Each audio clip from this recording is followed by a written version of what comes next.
I told you guys I would go to the Richat Structure. I keep my promises. Here I am in beautiful, beautiful Mauritania. To begin the story, I think it's important that we go back a little ways. I think it's time we rewind to the beginning of this journey. Not only did the lost city of Atlantis actually exist, but its true location has been hiding in plain sight for thousands of years, completely unnoticed. The Richat Structure, located in Mauritania, Africa, also commonly referred to as the Eye of the Sahara or the Eye of Africa, which most people have never even heard of, by the way, is the most likely location for the lost city of Atlantis, as it matches so many precise details of what Plato wrote. I'm currently driving towards the border of Canada and the United States. Just left my lady behind for a couple months. Got over a flu. Still feel kind of sick. I'm not sure how that's going to play out with the malaria pills I got to take soon, but we shall see, assuming I get over the border just fine. Here I am in North Dakota, heading down to Las Vegas, and once I get to Las Vegas, I will be flying out not too long after into Germany, then Spain, and then we start our journey to Atlantis.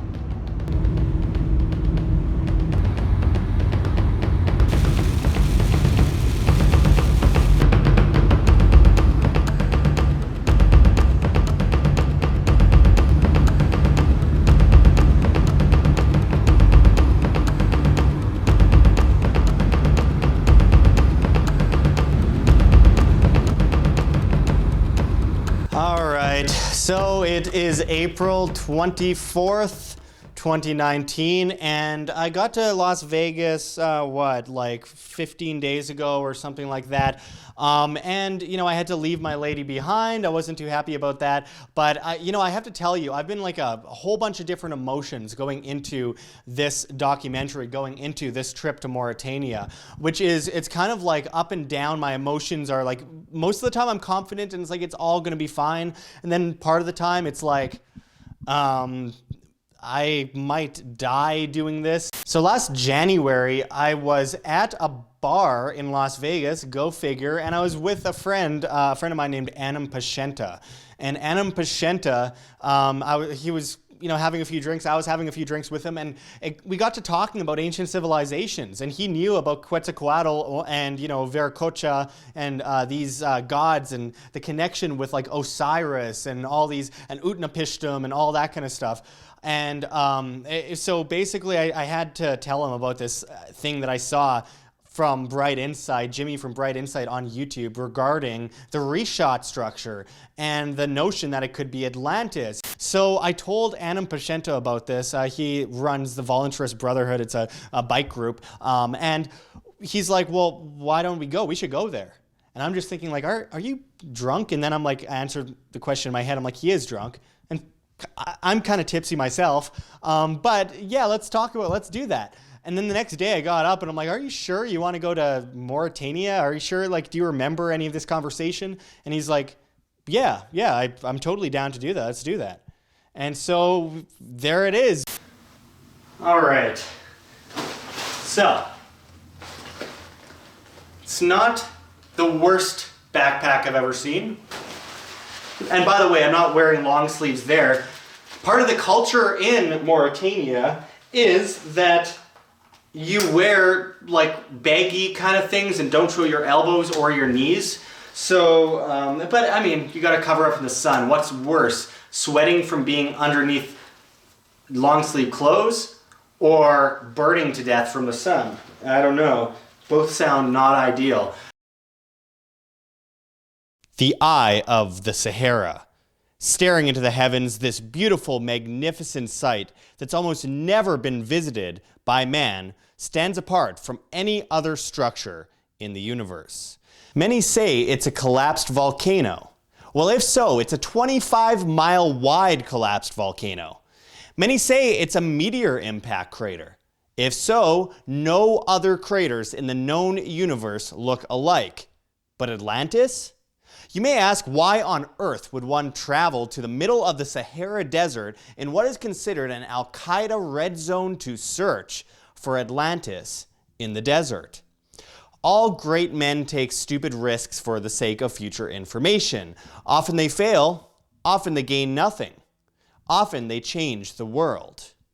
In this film, we will bring ancient wisdom, ancient technology, ancient cataclysms, and ancient tales together to try and unravel an ancient story that today is scoffed at by skeptics despite the magnitude of facts coming forward to both scientifically prove it and fit it perfectly into a timeline of vast cataclysm. Here are the facts. Atlantis is translated as the island of Atlas. The Richat structure, also known as Guelb Richat, sits in the middle of Mauritania in the Sahara Desert, not too far from the Atlas Mountains, near the Sea of Atlas, also known as the Atlantic Ocean, where Atlantis is said to have been. It is in the land of King Atlas of Mauritania, below the Strait of Gibraltar or the Pillars of Hercules. We see the city of Chaldees not that far north. Chaldees was the twin brother of Atlas who held on his shoulder the proverbial sphere. The Richat structure loosely fits the stadia measurements of 23.5 kilometers circular distance from one side of the circular structure to the other, which is theorized regarding Plato's measurement of Atlantis. But of course, that's a controversial position to take, so we will not use that as evidence. This point was examined in a documentary on Atlantis several years ago, but where such stadia measurements came from is unclear, so we will provide this point simply as a suggestion to not put too much weight on in this documentary. But the Richat is indeed a series of concentric rings with what appears to be a center island. Many theorize that it was once underwater. We know this area of Mauritania, Africa, was once lush with jungle and in a very short period of time became an arid desert. Mauritania today only has 0.2% farmable land, leading to vast poverty and terrible conditions for the people placed sporadically throughout the country. Though you certainly won't find any residents of Mauritania, including the wandering Berbers, complaining. When approached, they appear to be the happiest people in the world. The Richat structure appears to have mountains to the north with ancient rivers flowing down it, as Plato recounted. It appears to exit to the south, as Plato recounted. It's in a land where twins are common, as Plato alluded to. It's also interesting that King Atlas was of a set of twins. There are seashells far inland at the Richat structure and what appear to be salt patches. Plato recounts that Atlantis had fresh water in the middle and salt water around the rings. There is indeed a freshwater well in the center island. There are water-eroded plateaus that appear to indicate a long period of time underwater. From space, it appears that the whole continent of Africa was blasted with water. It has been said that the sands of the Sahara originally came from the ocean. Well, that's an interesting timeline, as the Sahara is theorized to have appeared almost out of nowhere between the Younger Dryas period and as recently as 6000 BC. Well, you may ask, Atlantis was on an island. How could the Richat be Atlantis? Well, its elevation makes it a perfect candidate among plateaus to have been an island, and there is water erosion on the mountains leading up to the site. A large piece of land from Attar to the Richat would have been above water if water came to those water-eroded plateaus. Plate tectonics pushing up the lands in the area could also account for this difference in elevation. Was the northwest coast of Africa once partially underwater? It's a theory worth considering. You may ask, get to the point. Did you find Atlantis or not? It's more complicated than that, and there were many things that stood in our way during our journey to the site, as well as things that stood in our way once we arrived at the site. From government to unfortunate circumstances, we went to search for Atlantis because the Richat Structure was the most likely candidate for Atlantis. We found evidence for and against the claim, and we wish to show you in the most honest way. No confirmation bias, just truth as we saw it. I got this email from a guy named Graham, and this Graham guy says, he's from Texas and everything. He says he has ground penetrating radar. And look, I wasn't going to tell everyone when I was going on this trip because there are concerns for safety by telling people about it. I only really told a few people, like a guy named Justice Bouma, who ran Bab Sahara, Bed and Breakfast Sahara in Attar, which he was helping me out as a travel agent and everything, getting a driver and all that kind of stuff. But I decided I had to tell this Graham guy when we were going because, ground penetrating radar, talk about the history we can make there. I'm just an amateur. Look, I just noticed that no one else was willing to go to Mauritania, to Udain, to Attar, to the Richat Structure, or Guelb el Richat as they call it. No one was going there, and I knew I had to be that person, be the change you wish to see in the world, right? And I didn't know what I was getting myself into. And so I realized after I booked the tickets and promised everyone that I was going there that it isn't the safest place in the world, and there are quite a few problems in the country. It wasn't exactly the kind of place I wanted to go. I was also told you can't touch women's hands in Mauritania, all that kind of stuff. I'm like, oh, great. Well, what's a road trip going to look like? Oh, we're going through Western Sahara, but you can't say the words Western Sahara in Western Sahara because it's a disputed country, and Morocco thinks they own it. And if you talk about it and you say Western Sahara, you could actually be arrested. So that was good to know. You have to tell me what you really think about me going to Mauritania. Don't go. Too late. All right, April 28th, 2019. Today is the day. I'm fresh shaven for the last time in a little while anyway. And I'm going to begin my journey today over to, Germany first. It's a bloody 12-hour flight. It's not going to be fun, but it's part of the adventure.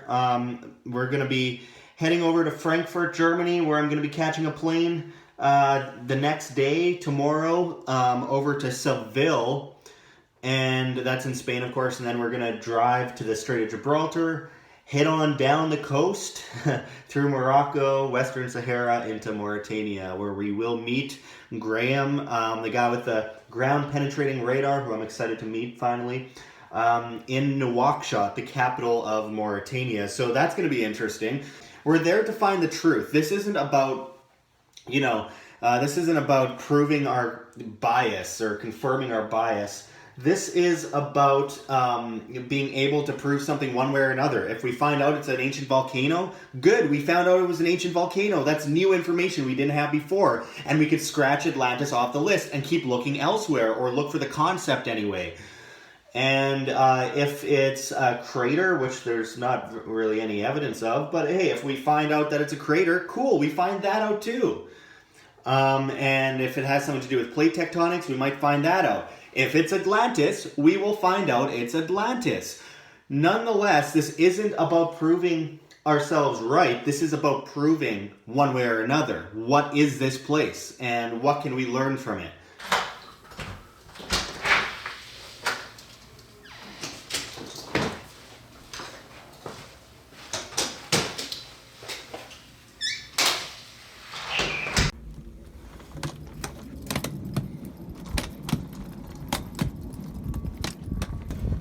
Nice sound effects.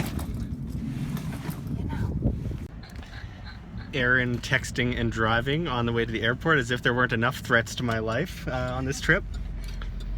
Me texting and driving is the least of your worries. Yeah. So what do you think about this whole adventure of mine? Well, I hope you come back alive, because I actually, I mean, you do bring value into my life. A little bit, I hope. Yeah. I try to. So, I hope you come back alive. But if not, then I might move into your house. Okay. Well, the first part of the adventure is going to the airport, my favorite part.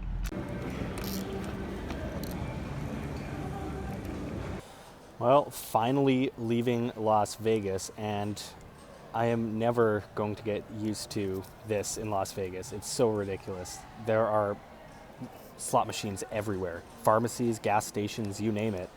And of course at the airport, because why not lose money at the last moment before you leave?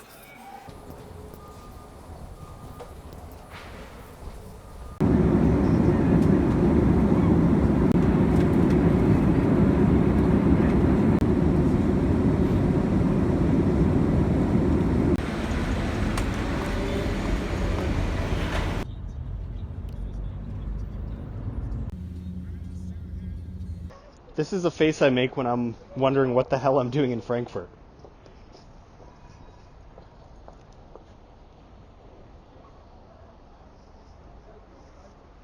Well, it is 5:15 a.m. I've been up for an hour. I slept about 3 hours, so there's 3 hours out of 2 days. Anyway, Germany was kind of strange, and another day, another country. Off to Spain today, and I did get not a bad hotel room, honestly. Here in Frankfurt, but I think I look like I'm dying. I feel like I'm dying. So I must be living. So I'm just gonna say it. Everywhere I go here in Germany, they either sell sausages or bread, and basically only sausages or bread. I don't know how everyone here isn't like 5,000 pounds. Okay, I am at the airport. We're going to find out what's next right away, because I'm going to be meeting with Anam in Sevilla. And of course everyone is getting all ready for their awesome vacation to Sevilla, and I'm on the other hand meeting up with someone so I can go to Mauritania. But you know what, whatever, we'll have a vacation later on. But yeah, we're gonna meet up with Anam, and it's gonna be interesting because Anam and Micah, who are in Sevilla, have been partying kind of hard lately, and we will see how they do in going from that climate to a country, I believe, that banned alcohol and walking in the Sahara Desert. We'll see. I don't know. Anam's in better shape than me, and he's like twice my age, so we'll find out. And anyway, I'm gonna get on my flight right away here, and it'll be the moment we've all been waiting for, meeting up in Sevilla to start our journey. Looking forward to it.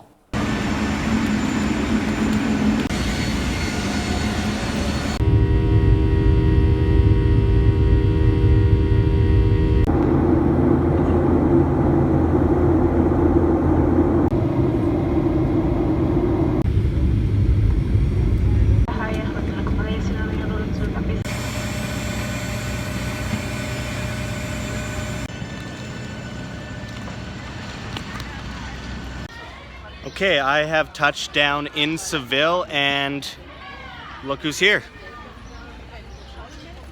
Guys ready for an adventure? Yeah, Africa.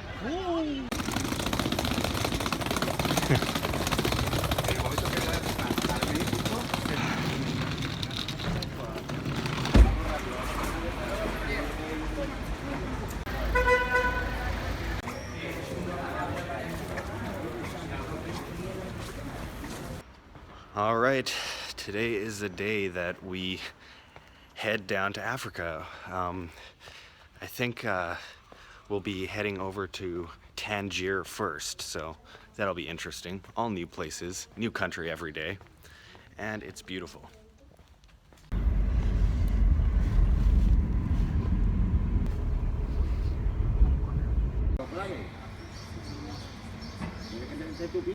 So we are at the bus station in, what's this place called? Nutshot. Oh no, we're headed to Nutshot. Nouakchott, yes, in Mauritania. It would be helpful if we knew how to pronounce it. But anyway, the point is we're at the bus station here in Seville, and we are heading to Tarifa, I'm thinking. That's right. That's it. And then we are crossing the strait. So We're gonna swim for it. yeah, wish us luck.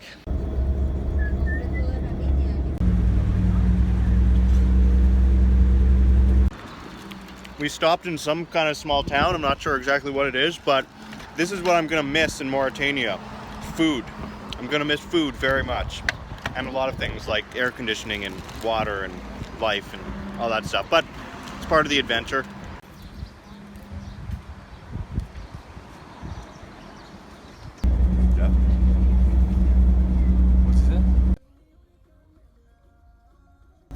So we made it. We had to kind of run, but then it turned out that even though it said it was at a certain time, it looks like we are well ahead of time. Lots of people waiting. We are now heading to Tangier.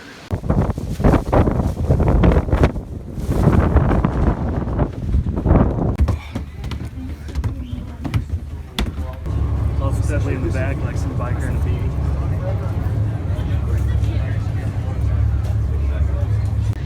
All right, we are on the boat and we are about to deal with Moroccan immigration.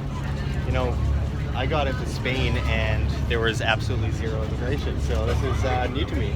It's been a while since I've been in the United States, a whole few days. Felt a little bit more free for a little while anyway. Yeah, definitely. Yeah, I'm from the prairies. I can't really handle these boats rocking back and forth, so wish me luck on that. Anyway, see how this goes.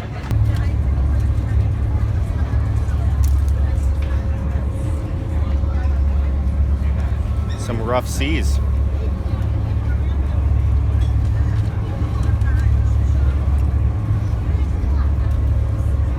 There is a good chance that we will die, that we will not make this journey. But it's because when the seas are this rough, they lose a lot. They lose the boats all the time.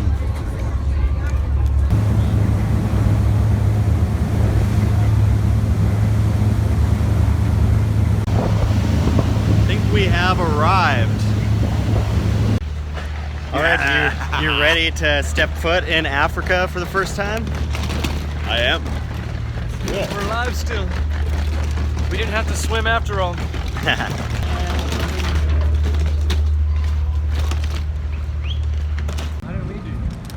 Hey Anam, how was it? It was great. I used the African toilet. First time? Yeah. I got it. Okay. Yes, I guess. €50 each. Direct Arabic. Okay? Okay, so we just got out of the cab and we are at the train station, as you can see here. And we are going to try and catch a train over to Rabat. I don't know. We'll see what happens. Doesn't look like much of a lineup, but whatever, we're in Africa and our journey begins. We are going to rock the Casbah.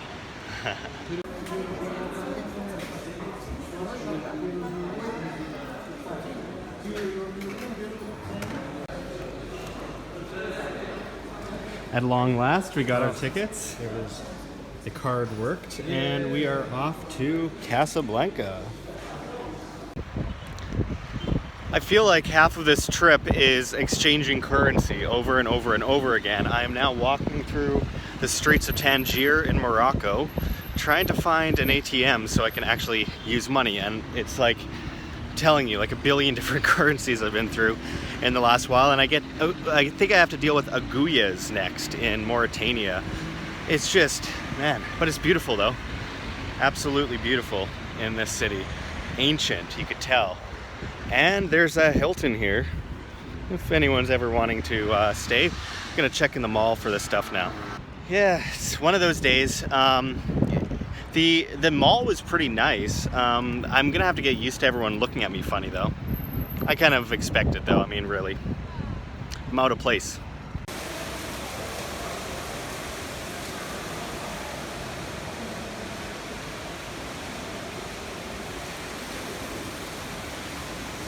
Their train station so far looks way nicer than ours, anywhere in the so-called first world in the West. Much nicer train station. Very impressed.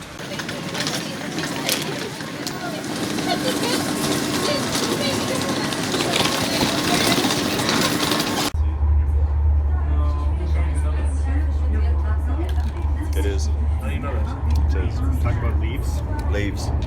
I eat leaves. Fucking leaves.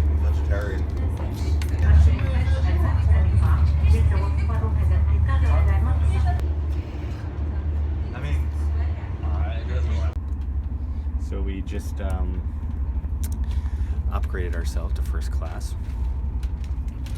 Wasn't too hard. I guess this is the way to do it. Huh? A donkey.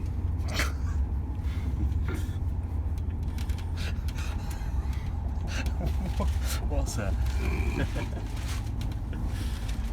Few words, but never truer.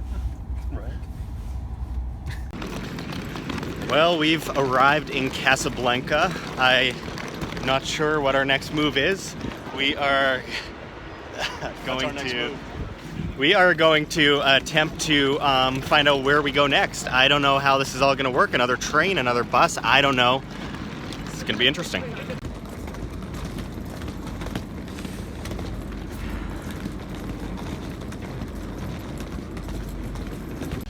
Okay, so we are desperately trying to get to Nouakchott.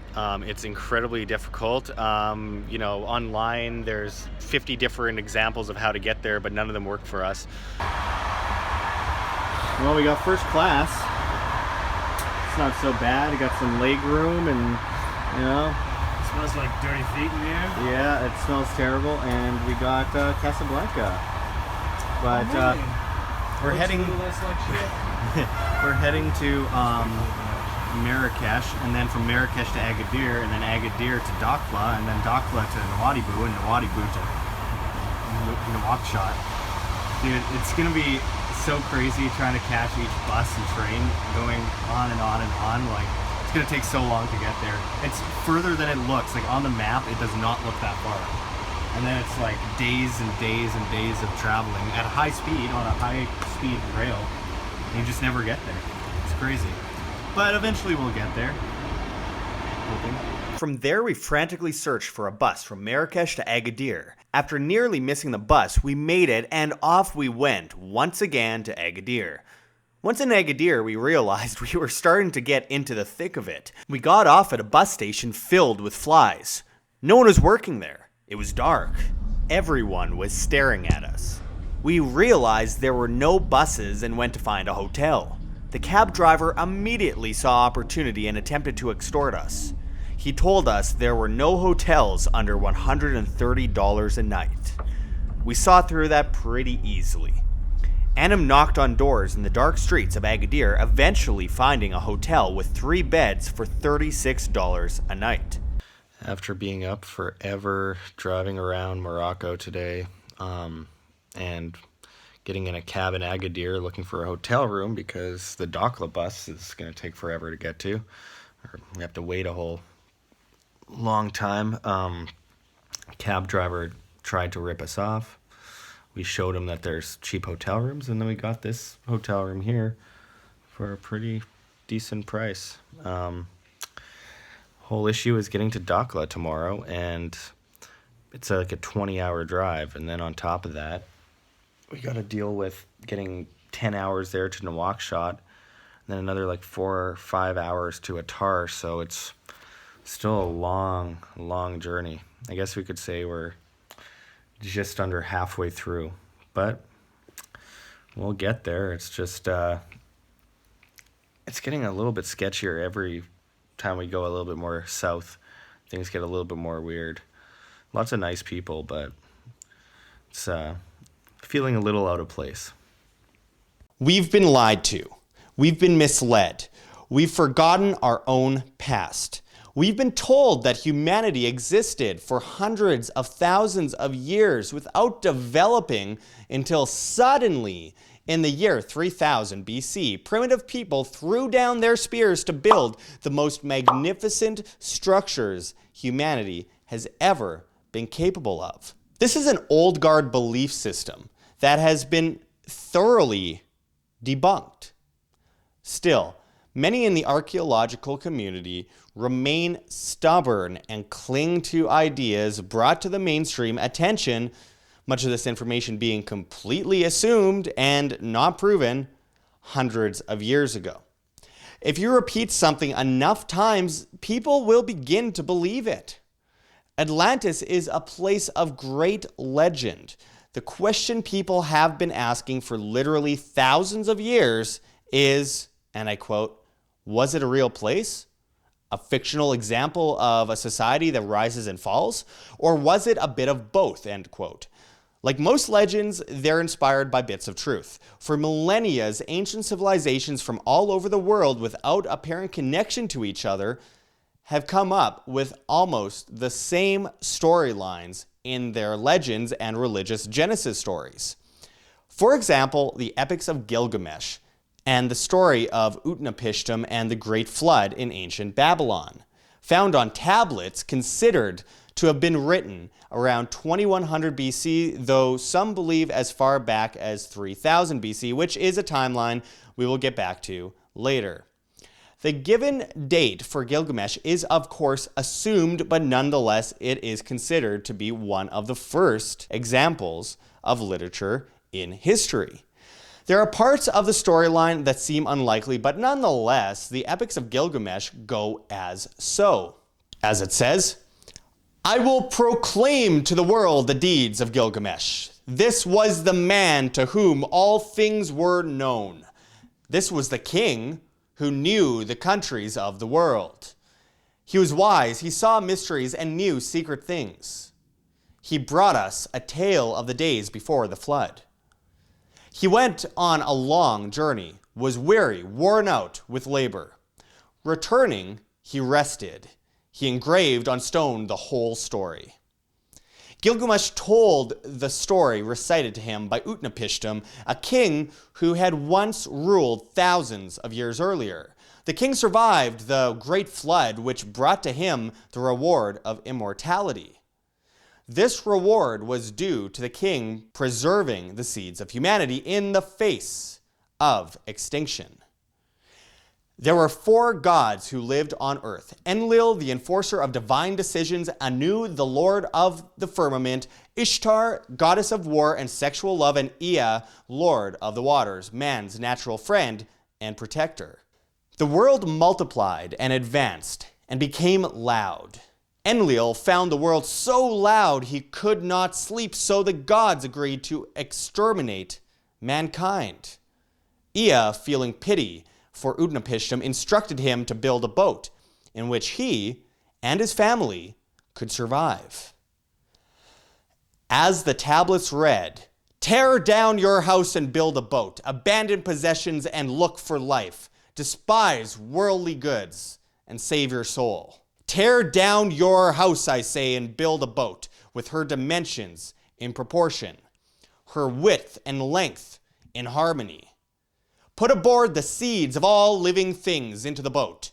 Utnapishtim did as he was told and said the following: "I put on board all my kith and kin, put on board cattle, wild beasts from open country, all kinds of craftsmen."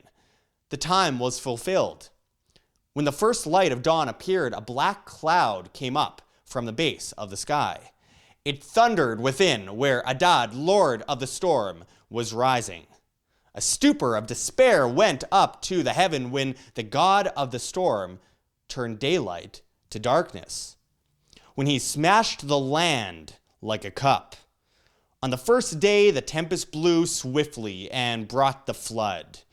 No man could see his fellow, nor could the people be distinguished from the sky. Even the gods were afraid of the flood. They withdrew. They went up to the heaven of Anu and crouched in the outskirts. The gods cowered like curs, while Ishtar cried, shrieking aloud, "Have I given birth unto these mine own people, only to glut with their bodies the sea as though they were fish?" Utnapishtim continued saying, "For 6 days and nights the wind blew. Torrent and tempest and flood overwhelmed the world. Tempest and flood raged together like warring hosts. When the 7th day dawned, the storm from the south subsided. The sea grew calm. The flood was stilled. I looked at the face of the world, and there was silence.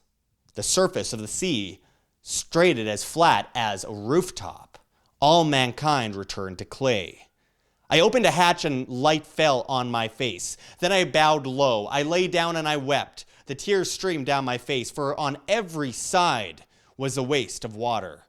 14 leagues distant there appeared a mountain, and there the boat grounded. On the mountain of Nasir the boat held fast. She held fast and did not budge. When the seventh day dawned, I loosed a dove and let her go. She flew away, but finding no resting place, she returned. Then I loosed a swallow, and she flew away, but finding no resting place, she returned. I loosed a raven, she saw that the waters had retreated. She ate, she flew around, she cawed, and she did not come back. Now, I'm sure this story immediately reminds you of Noah's Ark and the Genesis flood. God is angered, a flood washes over the world, Noah is warned and builds an ark, ends up on top of a mountain, sends out birds. We've heard it before. He must rebuild humanity and life on earth from there on. The fact is, there are over 500 examples throughout the ancient world of a great flood story. According to studies done on the matter, of 86 stories analyzed, it has been established that 62 of them had to be completely independent of the Mesopotamian and Hebrew accounts. Graham Hancock, the legendary author of Fingerprints of the Gods, Magicians of the Gods, and America Before, among countless other incredible pieces of groundbreaking literature, looks at this phenomenon as perhaps somewhat of a helping hand, that a great civilization was wiped out by a great cataclysm and a few survived among the hunter-gatherers, the most likely independent people to survive such an incredible cataclysm. There they spread their knowledge of the technology they harnessed to future generations, to the people of Göbekli Tepe and to the Egyptians, and were viewed as gods from there on. These intelligent, advanced people had once been seasteaders. Their original storyline was the same, but like a game of telephone throughout history, their stories differed enough to benefit the cultures of each individual civilization. We've already released a documentary on the ancient cataclysm, according to the ancients, and the alarming similarities between the stories of the Incas, Aztecs, Mayans, Olmecs, Egyptians, Indians, Babylonians, Chinese, Sumerians, Greeks, and countless other ancient civilizations.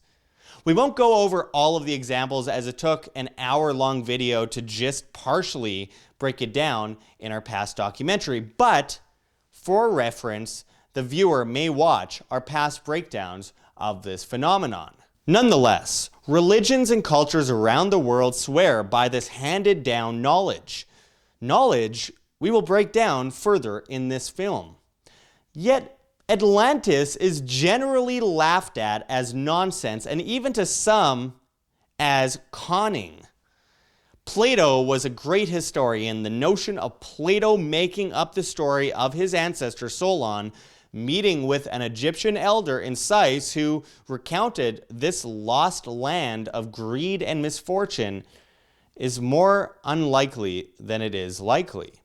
Many claim Plato made up Atlantis and that his wise ancestor Solon was just used in his storyline. Meanwhile, Herodotus drew a map showing what appeared to be Atlantis in the area of Mauritania a few years after Plato was born. Now, to be fair, it could be a strange translation of Atlas itself, and again, King Atlas reigned in Mauritania. But it's interesting nonetheless, considering the context of the theory we are exploring. Another point worth making about Atlantis is that it is technically Latin and was in a war with Athens. First, what we could be seeing is simply the Latin translation of the original name. Perhaps Atlantis is just a given name for a real place whose name perished from a great ancient technologically savvy civilization.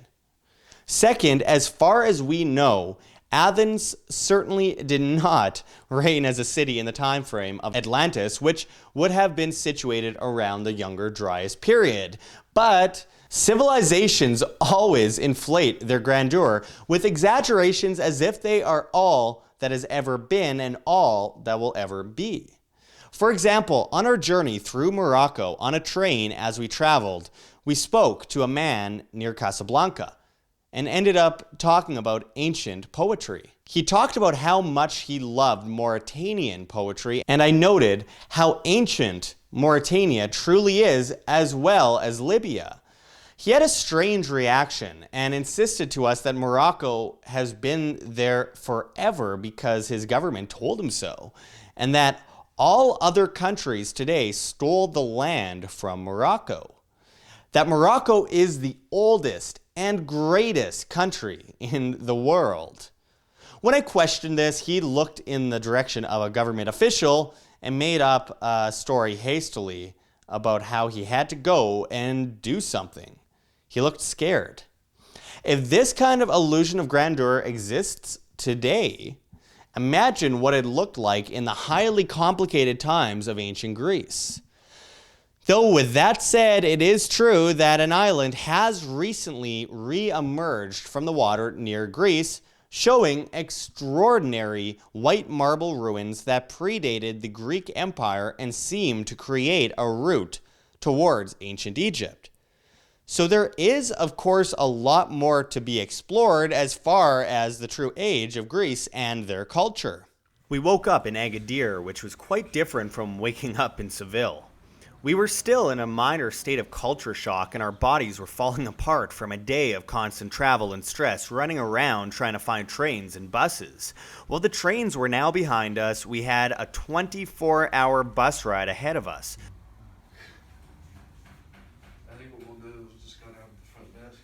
I couldn't get over the strange Asian cartoons on the wall of our hotel. This is where Ocean is. Where are we going? It goes down this way,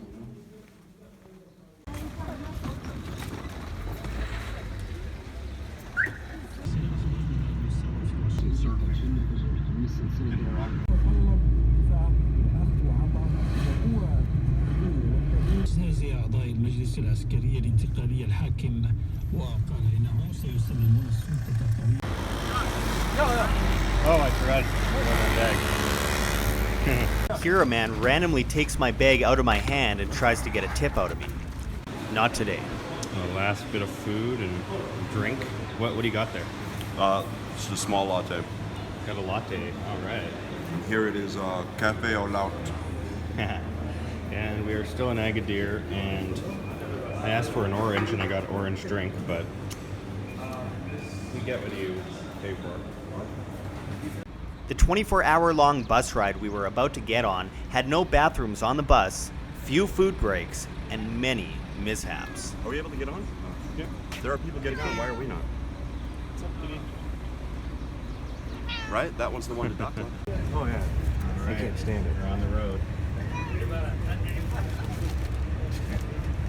That's maybe the start of the boat. All down the road to dock.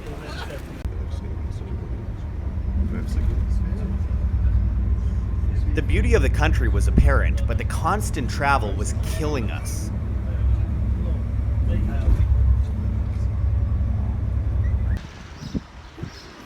On the road to Dakhla, not what I was expecting from the Sahara Desert. It is raining. Lots of water.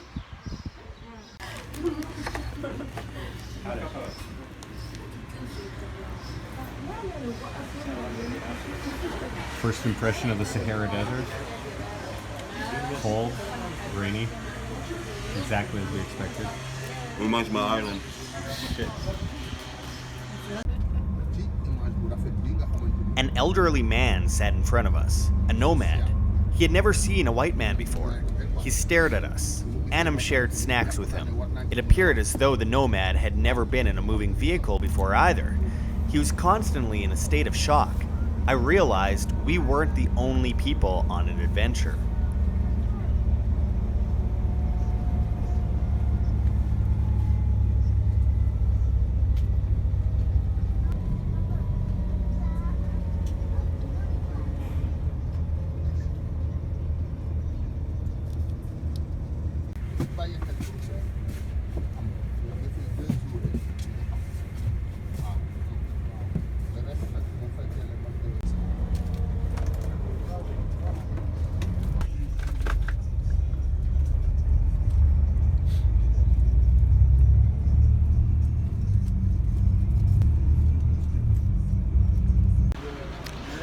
So we're in some town.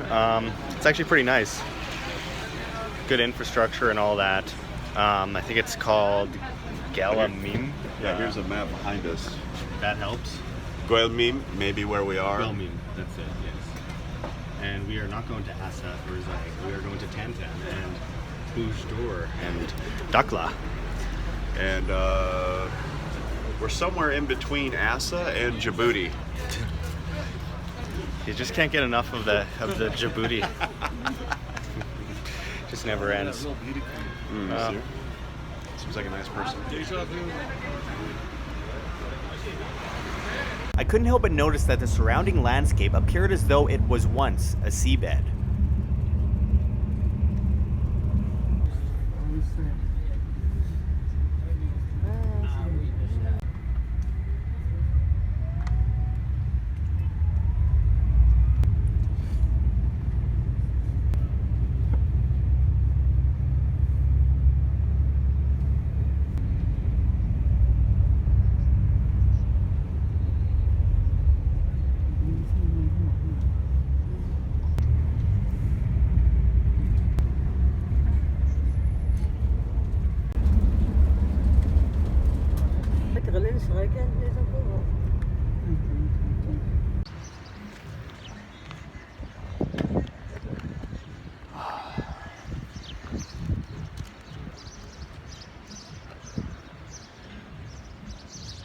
Not sure where we are.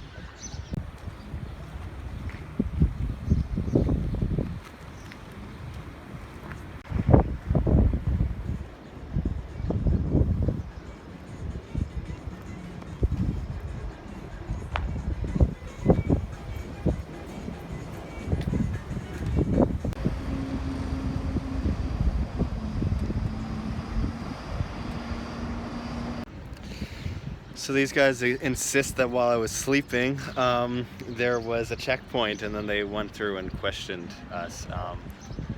He insists on not believing us. 100%. Yeah, that happened. We told them we are not Canadians and we are not journalists, and they let us go. So I wake up one of to. those is true. So I wake up to basically everything, and apparently a checkpoint guy came through and talked to them right beside me, and I didn't notice. It's a likely story. I don't know. I'd have to see it to believe it. Your sleep trick worked on him. I can't believe it. Good one, Josh. Yeah, he knows all about it. He was like, "Yeah, I'll just wait." Next time they come in, I'm gonna pretend like I'm asleep too. Anyway, we're at the ocean. I'm tired. Very, very, very tired. They weren't wrong. Checkpoints came one after another, making us later and later. It seemed like it wouldn't end. They'd take our passports, disappear into the darkness, and demand answers from us on their return. Was I a journalist? No, I was a fiction writer. That's what I told them. It was a stupid excuse I had made up when they woke me up from my sleep. Too groggy to think of anything else, I now had to stick with fiction writer.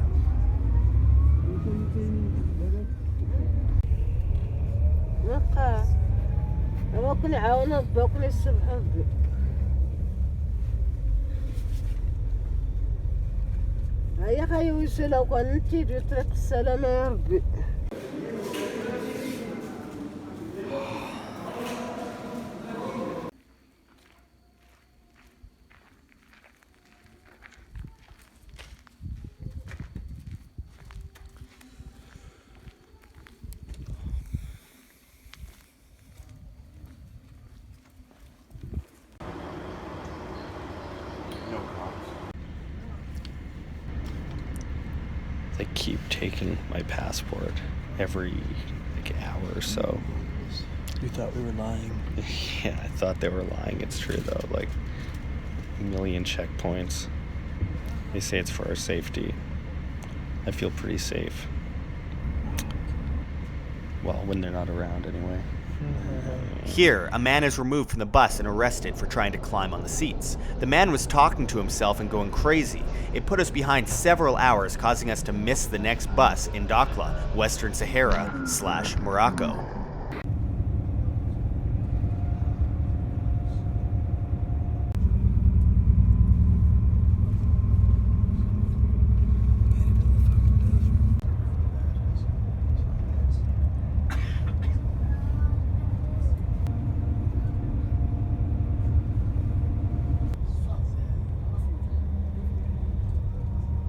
I'm desperately trying to hide my videotaping from the guards.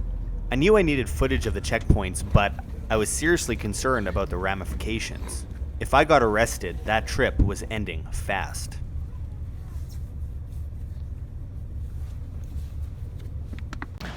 Okay, we are in Dakhla, and we need to get to Nouakchott in Mauritania to meet up with Graham with the ground penetrating radar. We are a little late because, well, we kept getting stopped for check stops for our passports over and over again, and there was a crazy guy on our bus who ended up getting arrested, so that put us really behind. But we are going to try our best, like usual, to wing it and hope that we catch a bus somehow to Nouakchott. Apparently there's one in like 3 hours somewhere, and we have to get paperwork done, so we'll see what happens, again, as always. Unable to find a taxi, we hopped on the back of a cart attached to a motorcycle. That's one way to get around anyways.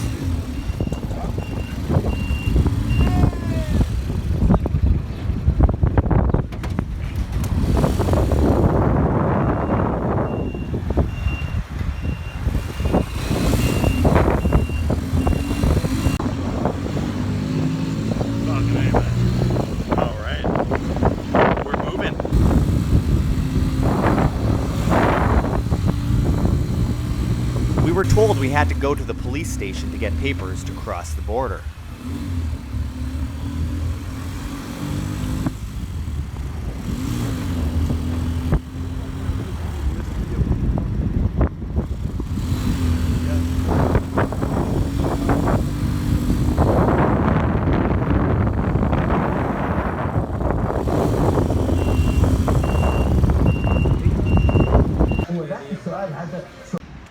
Okay, so after the cab ride, what ended up happening was, well, if you call that a cab ride anyway, we got to the police station. They said we can't fill out paperwork there, so we have to go somewhere else, and we just decided, well, we need to get to Nouakchott.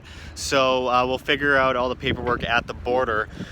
We got somewhere in Dakhla here, and we have got a guy, really accommodative. I mean, people are incredibly kind here and have been helping us out with everything. Obviously, never trust anyone when you're in another place, but these people have been very kind to us, and they offered us a deal to drive us right to Nouakchott from Dakhla, which is like a 10-hour drive, for equivalent of about $50 each.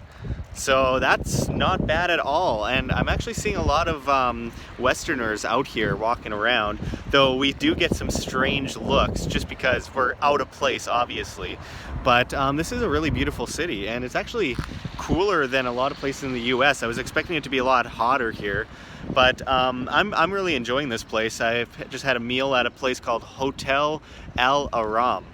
And we are going to be on our way right away once Anam finds a SIM card for his phone for security reasons, just so he can access the internet while we're on the road in Morocco anyway. Well, we'll jump in the vehicle and get going right away, and wish us luck from there. We hitched a ride with someone at a cafe and off we went, though the guy was determined to stop every 2 minutes to try and pack more items into the back of his van, which was already falling apart. Alright, so he's not in the car. He kind of just walked away. I'm not the most trusting of these chaps, so hope for the best, I guess. We've sent out alerts and stuff just in case. I don't know, feels more accommodative than a bus ride. Got more power to stop and pull over and grab food if we need to. And the border closes to Mauritania at 6 p.m. and it's like almost 12 p.m. So hopefully we don't have any issues getting over, and hopefully we're not robbed. Yeah, I'm trying to get in the phone charge.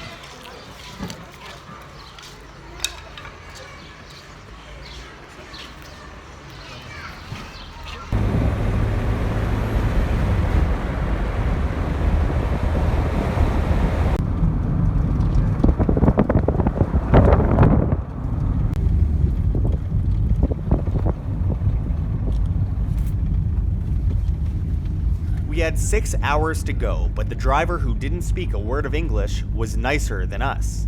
He couldn't help but stop and help everyone he saw. He would grab everyone's hands and pray to them and their family. He even stopped and tried to fix the engine of a car stranded on the side of the highway. When that didn't work, he attached a rope to the car and tried to pull it down the highway. At this point, we were all looking at each other, wondering if we were going to make it across the border by 6 p.m.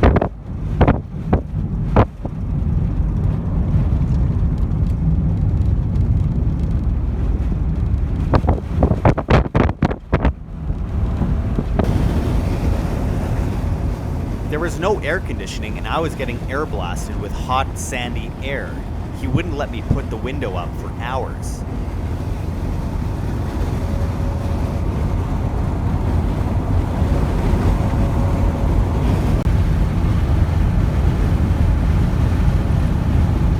After straightening the tires of the decrepit van, pulling someone, this happened.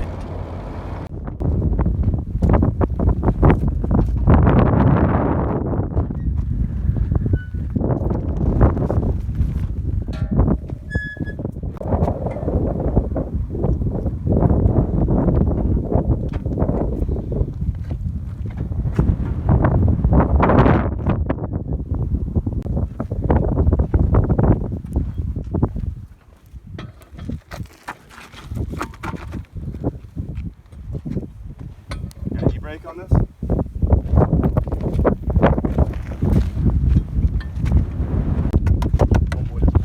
So this happened.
As the belt of the van screeched, we were back on the road with an even balder tire. But we simply weren't going to make it.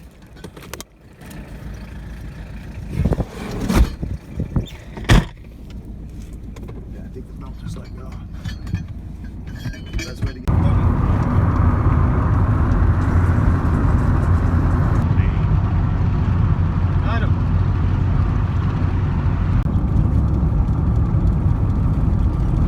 Our driver decided, since he had made us late, to pitch in on a border town hostel while he slept in his van. ¿Yo hablo español? ¿Hablas español? Buenas tardes. Okay. ¿Es posible? ¿Dormimos aquí en este cuarto? Sí. Okay. ¿Cuánto cuesta? ويعرف الدرهم يقولوا له بالدرهم ويعرف الدرهم 250 درهم 250 درهم.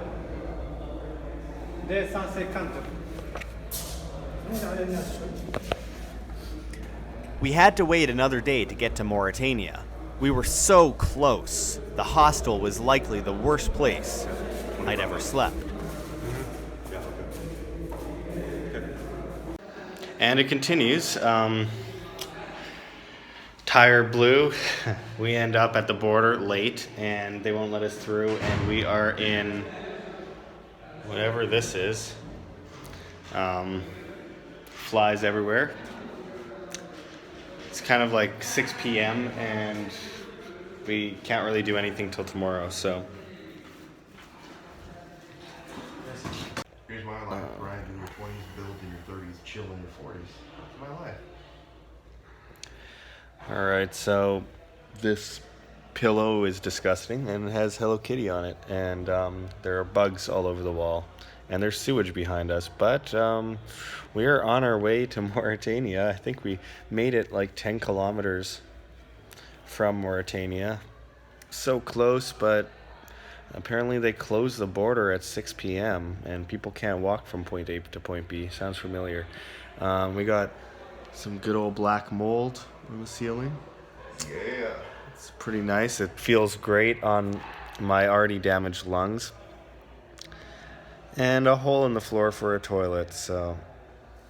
Anyway, I think this will only get better. I gotta think that every time I think it can't get any worse, it gets worse. So, I mean, eventually you have to hit that bottom point and bounce up. So, I think we're going in the right direction. Out of fear of realizing the reality of the cockroach-infested black mold-plagued room I was staying in, I slept. And I slept for 12 hours. Waking up periodically to brush cockroaches off my face. Yes, really.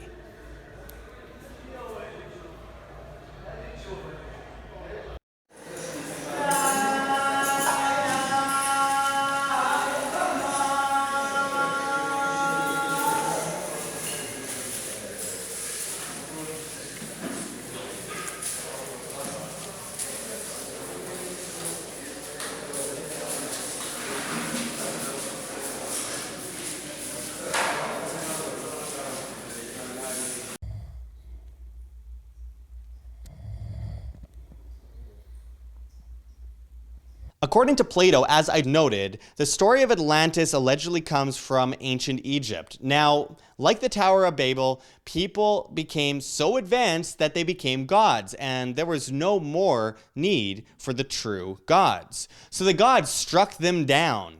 The same story tends to reappear in Egypt with Thoth, a wise Egyptian god striking mankind with a great flood. A funerary text discovered in the tomb of Pharaoh Seti I talks about the destruction of sinful humanity by a great deluge. As it explains, the moon god Thoth said the following, and I quote, "They have fought fights, they have upheld strifes, they have done evil, they have created hostilities. They have made slaughter, they have caused trouble and oppression. Therefore, I am going to blot out everything which I have made. This earth shall enter into the watery abyss by means of a raging flood, and will become even as it was in primeval times." As it appears, the moon god Thoth is looking down on the people of Earth and their sins. Another flood story revolves around Adam. The Egyptians worshipped god Osiris. Osiris was one of the 9 original gods who appeared in Egypt during what they called the first time, also known as Zep Tepe. As the origin story goes, the land had risen from endless water. Ra, the sun god, materialized in his self-created form as Adam. Ra birthed Shu and Tefnut. Shu and Tefnut birthed Guelb, the god of the earth, and Nut, the goddess of the sky. These two also mate and create Osiris and Isis, Set and Nephthys. They all became the 9 gods of Heliopolis, the most ancient and sacred city in Egypt. Ra, Shu, Guelb, and Osiris were said to have ruled in Egypt as kings, followed by Horus, and then for 3,226 years, the ibis-headed wisdom god Thoth. Interestingly, Adam said he would destroy all he made and return the earth to the primordial waters, which was its original state due to the rebellious nature of the people. Adam will remain in the form of a serpent, with Osiris as the story goes. Well, interestingly, Osiris journeyed throughout the world to pass on wisdom he had known. Architecture, agriculture, civility, pictured alongside serpents quite often, it's interesting to note that the Aztecs, Mayans, and Incas, as well as the Olmecs on the other side of the world, spoke of Quetzalcoatl and Viracocha, both gods who were white that came from the east over the sea to them and taught them all the things that Osiris was said to have taught people. He then returned to the east after all was done. Of note is that both Viracocha and Quetzalcoatl are associated with serpents, in many cases like a serpent god. They both had beards as well. These Central and South American cultures forever worshipped this entity or entities, to the point where the Spanish invaded and the Aztecs, Mayans, and Incas laid down their weapons, thinking that these light-skinned people were the return of their god. They were then slaughtered, and much of their history was destroyed as satanic. These cultures also had a very similar flood story where their boat landed on top of a mountain in an ancient epoch. One can reference the Popol Vuh legends, which we documented in our film Ancient Cataclysm according to the ancients. We now know today that these great cataclysms did indeed happen. With the discovery of the Hiawatha crater in Greenland and core samples, as well as what some call the Younger Dryas boundary, which shows the Earth withstood an incredible cataclysm for thousands of years during the hellish timeline of Atlantis. We now have no doubt that such floods were a reality. In fact, 75% of all mammals in North America were wiped out almost instantaneously. Giant sloths, camels, North American lions, etc. There were mammoths in this period who were flash frozen with food still in their mouth and undigested food in their stomachs.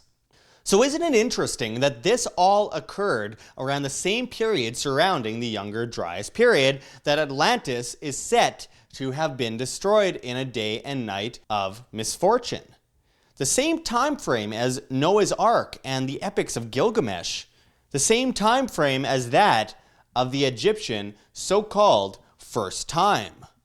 The Indian story of Manu and Vishnu in the form of a fish saving him from a great cataclysm in a boat. At the same time as water in Lake Titicaca would have reached the once spoken of port town of Pumapunku, now many, many miles from the lake, which holds some of the most fascinating relics of the ancient world. Why were large functional boats recently found built as homages to Osiris and Ra if they were desert dwellers? So many questions could be asked of this, the world's greatest coincidence. Or perhaps the world's greatest hidden secret?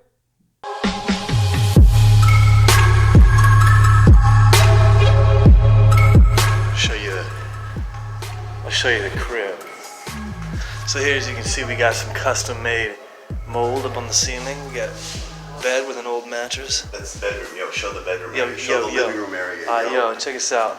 That's the living room. This is where I slept. This is where Josh slept over here. This bed's custom beds, man. Custom made for discomfort. Show the kitchen area. Yo. Check this out.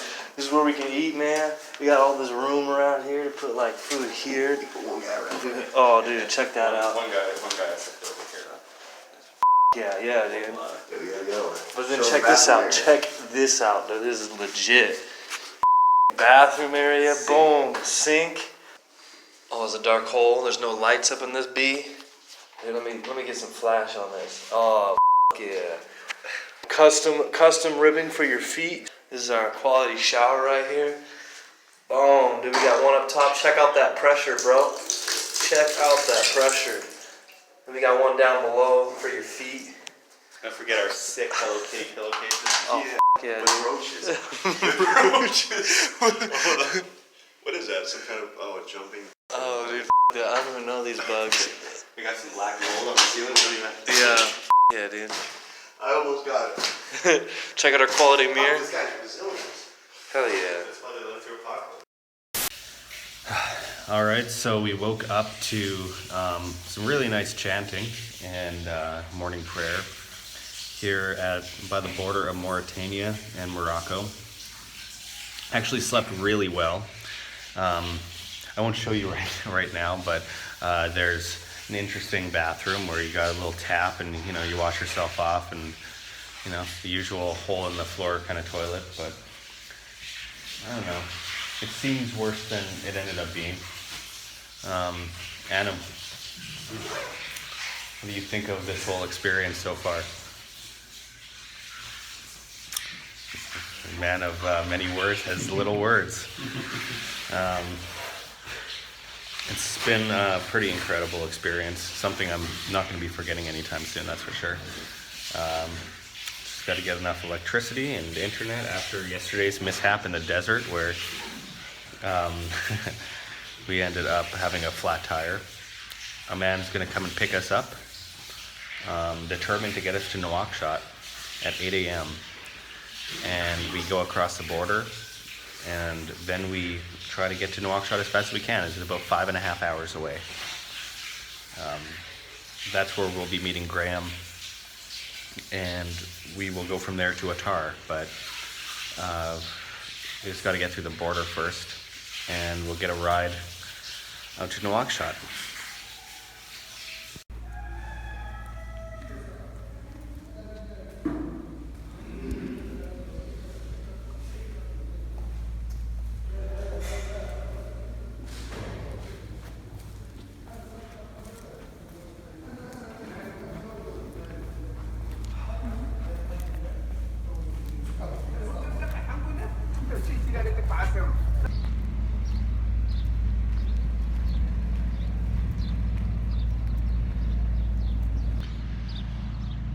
Still pretty early, as you can see. It's like 7 a.m.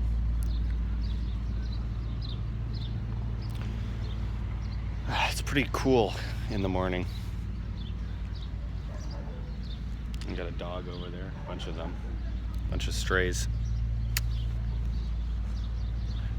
Do not wish to inquire. Overall, it's both an interesting, cool place, friendly place, kind of a sad place.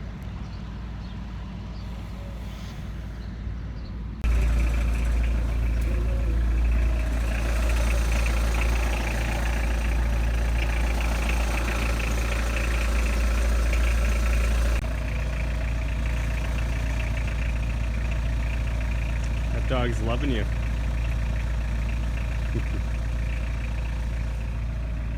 We spent hours trying to pass through the border, one inspection after another. It was easier for me than it was for Anam and Micah, who both had American passports. Our driver realized it was not possible for his van to make it all the way to Nouakchott, so he attempted to pay a stranger to drive us instead. So let's talk about what's happening here. So here's a van, as you can see. Still decrepit and all, and the guy has paid, I think, someone to bring us to Nouakchott. He seems like a nice guy. Famous last words. Yeah. So we're gonna do that. It appears that it's gonna be the van over there, and you see, like, the issue with that is there's only 2 front seats, and then it's a dark back of a van with no windows. So yeah, famous last words indeed. Let's hope we get out of this one. Let's look around here.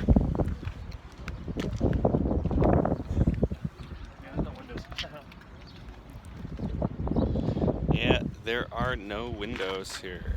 All right. Our driver meant well, but I was pretty sure we were about to die. We then drove in our original broken down van past a sea of garbage from the Morocco border through no man's land towards the Mauritanian border. Morocco finish. Itu Sahara. Yeah. Itu Sahara. Sahara.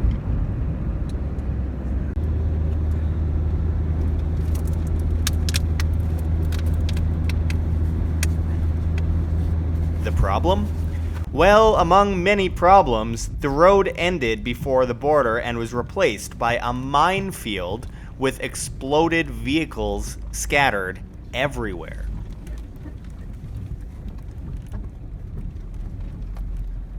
As our driver gripped the wheel of the van, white-knuckling all the way, probably wondering why in the hell we wanted to do this, we smiled and took pictures and video. I mean, how often do you get to drive through a suicidal minefield in Africa?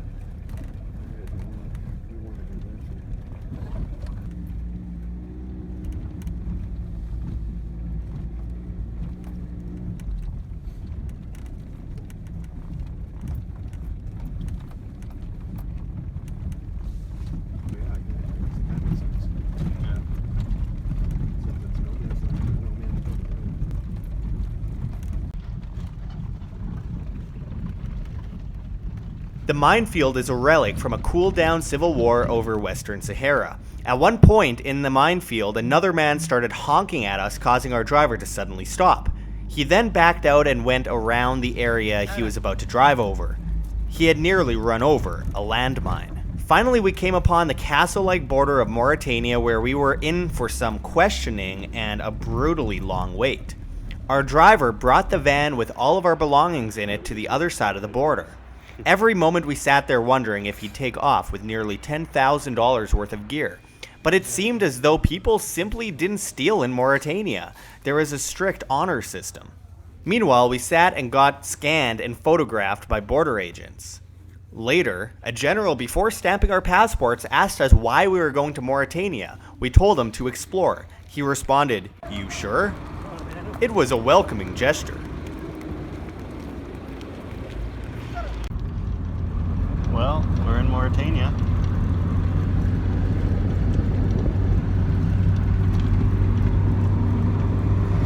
We were relieved to find out the windowless van couldn't wait any longer and had to go. Close to 5 hours had gone by at that point. We got in the original van with our original driver, who then drove us to Nouadhibou.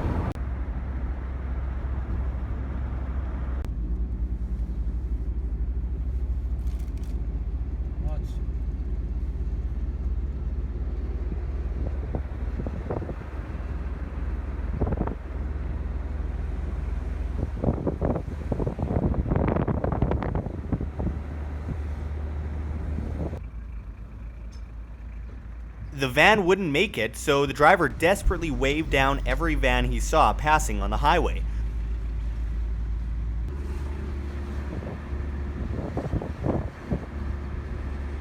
Finally, he paid a driver in Nouadhibou to let us tag along in the cramped back of a non-air-conditioned van filled with workers on their way to Nouakchott.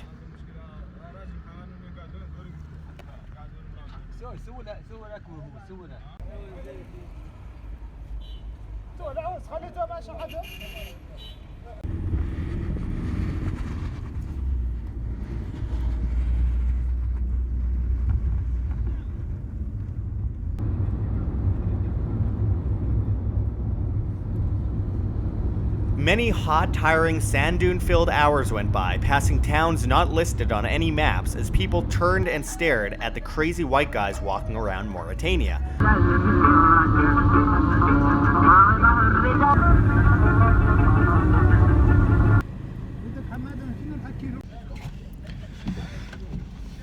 We have arrived in Nouakchott.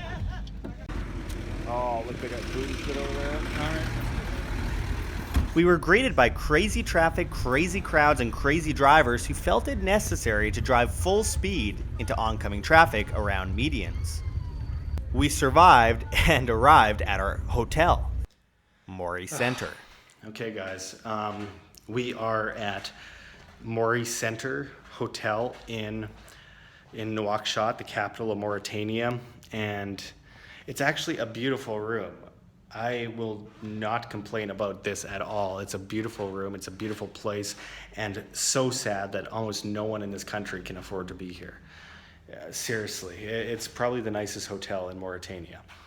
Last night I stayed in a rugged, disgusting room at the Mauritania border in Morocco,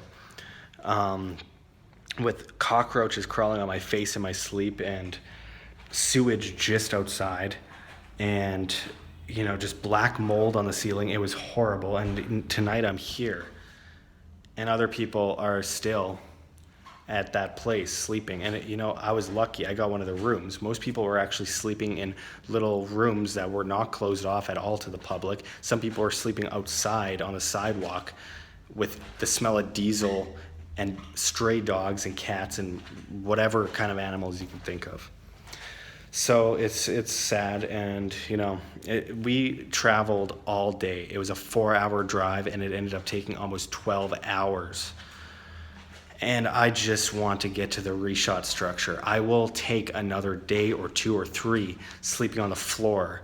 But once we got to Maury Center, which we were supposed to meet Graham at with the ground penetrating radar, we found out I just got internet finally after all this time, and he says that he took a bus to Attar.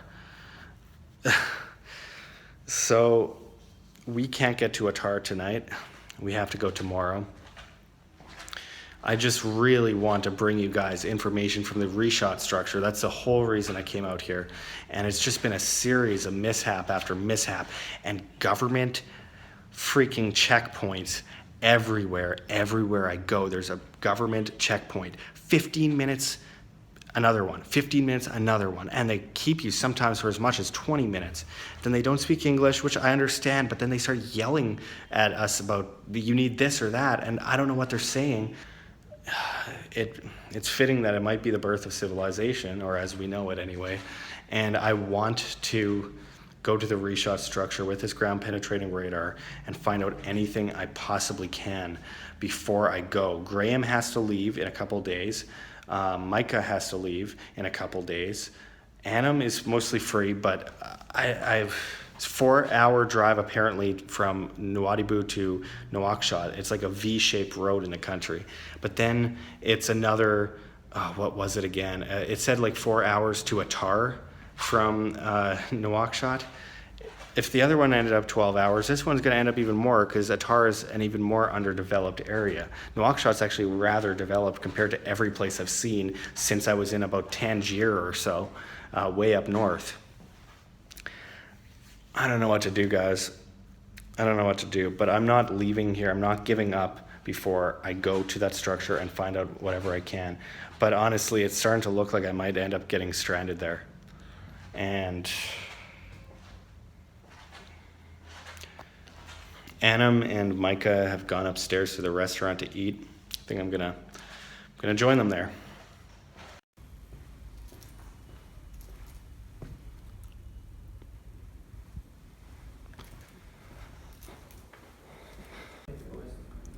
This camera looks so dark right now. Everything's so dark. Look at this.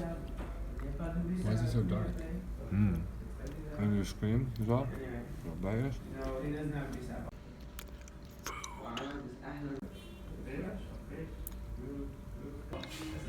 How's my hair look?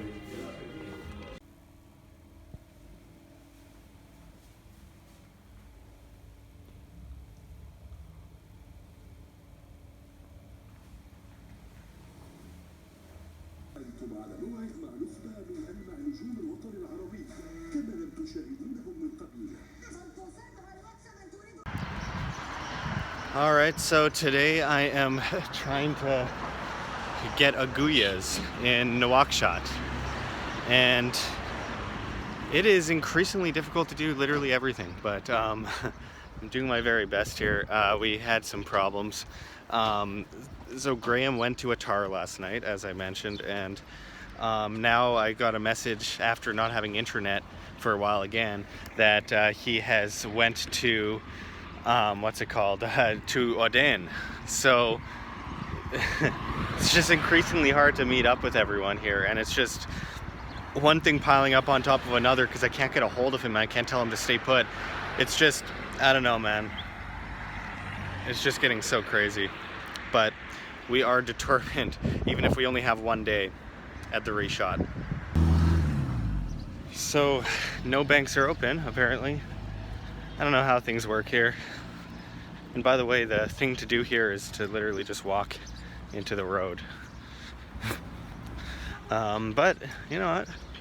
Seems to work. It's a little bit of anarchy here. Just would be nice if the banks were open so I could take money out so I can do things here. Because these drivers that will bring us to Attar will not take credit card. So, I don't know, we're kind of screwed right now. See what we can do. It's like we've been doing so good and you're yourself around and nice. Yeah. Off of here. Oh, the wheels things up. Seriously. Right?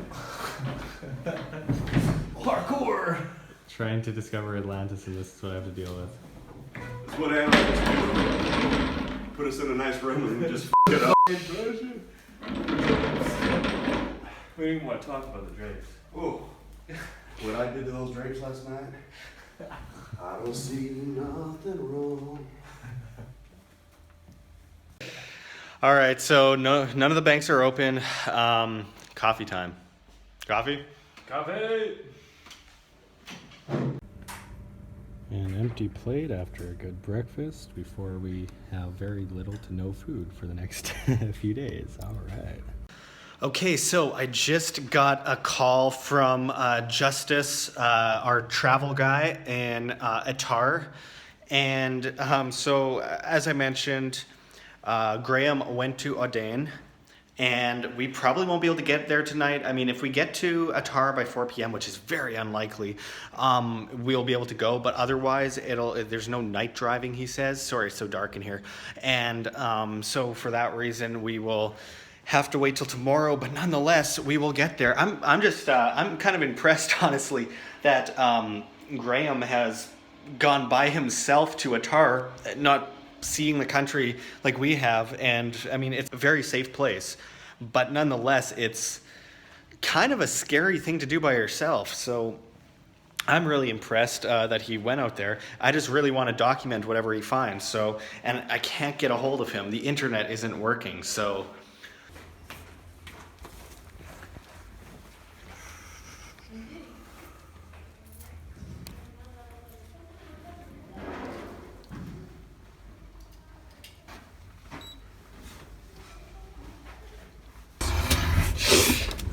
Wheel them around for me. all right, let's get out of here. Ugh.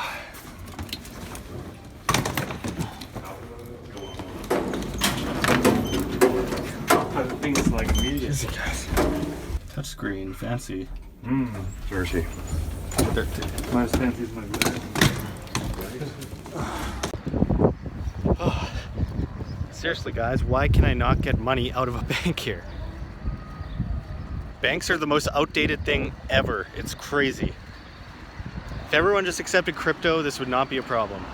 Doesn't close, no problem, easy. There's like 10 banks around here and I can't get into any of them to take out money. Oh, I should just start doing as the Mauritanians do and just walk into traffic. That's what I'm gonna do.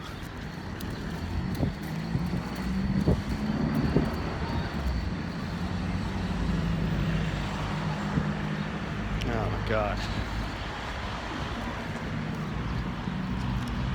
So hot.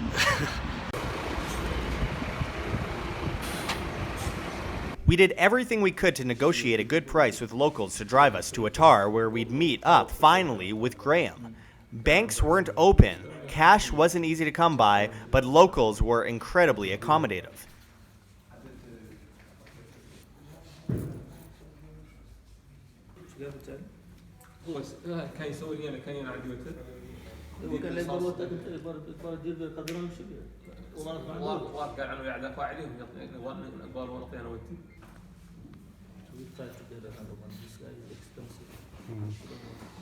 If we could do 200 euro or less, then it would be good. No taxman extorting them for helping out tourists. Just nice people who realized the mutually beneficial positions we were both in. All right, so we got a ride for 200 euros. We were able to talk it down a little bit. So we are going to be off to Attar immediately, and Anam has a scarf. He walked in with this, it's black, and he walked in with only that and sunglasses. Well, not only that, he wasn't naked, but I digress. We got headscarves now that we can wet. We can wet the scarves and wear the turbans, and it's going to make a huge difference in the desert because it is hot out there, crazy hot. But we are off to Attar, and then Odan, and then the Richat. So close, but so far away. We'll get there. With encouragement by the late great John Anthony West, a geologist and professor of natural sciences at the College of General Studies, Boston University, by the name of Dr. Robert Schoch, went to investigate the Sphinx to debunk the claim that it had water erosion on its body, and most notably on its enclosure. What he found shocked the world. He concluded that the Sphinx was far more older than was claimed, and due to the water erosion, had to have been built between 10,000 BC to 5,000 BC. With further study in the decades that followed, he has since concluded that it could be even older. Thousands of years of rainfall would have caused the bulbous water erosion around the Sphinx. The problem is, there could not have been such rainfall in dynastic times. Interestingly, according to the ancient pyramid texts, and especially the inventory stela, the dynastic Egyptians spoke of finding the Sphinx already in place when they ventured to the mounds in which the pyramids were built on top of. The stela in front of the Sphinx is attributed to Khafre, though it can easily be said that the Sphinx was simply renovated by Khafre. After all, there are countless dynastic renovations that are clear to tourists today at the Sphinx. It is quite likely that its head was once much larger and of a different species, but was whittled down from its original. It's considered to represent Khafre, but maintains a closer resemblance to Khufu instead. Pharaohs were famous for claiming far more ancient structures as their own, sticking statues of themselves in them to immortalize themselves. The discovery Dr. Robert Schoch made at the Sphinx brought to question everything the academics thought they knew about ancient civilizations. The Sphinx dating to the Younger Dryas period? How could that be? Oh right, in the 1990s, the Younger Dryas period was considered a mythical theory and is now fully proven. Funny how that happens. Nonetheless, for the past 200 years, mostly incontrovertibly repeated, ancient civilizations were thought to have sprung up around 3000 BC, around the time of Stonehenge and the pyramid at Saqqara. Then came the disruptive news of the finding of Göbekli Tepe in Turkey's Urfa province. Göbekli Tepe has been dated to around 9130 BC at the lowest level so far excavated. It's a massive site, also known as Potbelly Hill, filled with countless pillars built, buried, and then built on top of again. The ancients repeatedly buried the site themselves. What's even crazier is it is still just barely excavated, and the majority is still underground. Imagine the dating on what is underneath the third layer, which is considered the oldest. The T-shaped pillars are phenomenal and include 3D images on the rock, which is substantially more impressive than engravings. One pillar also appears to show a bird creature holding a ball, or the world, like King Atlas held the sphere. Another image on the same pillar shows a famous bag that we see throughout the world in so-called Egyptian dynastic times, Sumerian, Babylonian, and yes, Inca, Aztec, and Mayan times. How does that happen? Could that be the helping hand of passed on knowledge we spoke of earlier? According to academics, forced, by the way, to accept the discovery of Göbekli Tepe, primitive hunter-gatherers who could not yet even farm threw down their spears, stopped eating bugs, and built a phenomenal stone structure, burying it over and over again. Felt as though that was enough, picked up their spears again for 7,000 years, and then threw them down again to build the most magnificent structures that have ever existed, that are next to impossible for modern humans to recreate. Imagine that logic. Well, that's what the majority of people believe, or at least identify with. So the Sphinx geologically must be around 12,000 years old. Göbekli Tepe existed over 11,000 years ago. The Great Flood apparently happened around the same time period, according to Noah, Gilgamesh, the Incas, Aztecs, Mayans, and Olmecs, as well as the Egyptians. Osiris apparently lived in this era. Science has proven a massive asteroid strike, as well as evidence of a plasma burst in this era. There was a mass extinction of 75% of North American mammals around this time, and Atlantis was supposed to have been destroyed at this time as well. And that's a coincidence. The oldest sites around the Great Pyramids and around Egypt tend to be attributed to Osiris. The House of Osiris, now called the Temple of Khafre because a small statue of Khafre built out of a different material was found inside, is a great example. Water erosion on the outside walls completely ignored by academics. Completely different building methods. Then in the same building method is the Osirion, which we recently did a video breakdown on, far below the surface of the nearby Seti Temple, filled with water.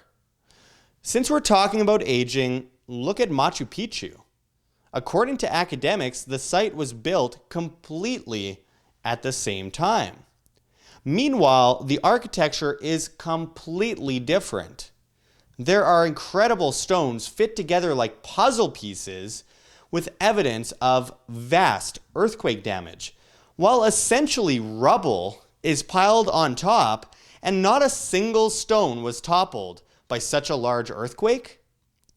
We're supposed to believe that?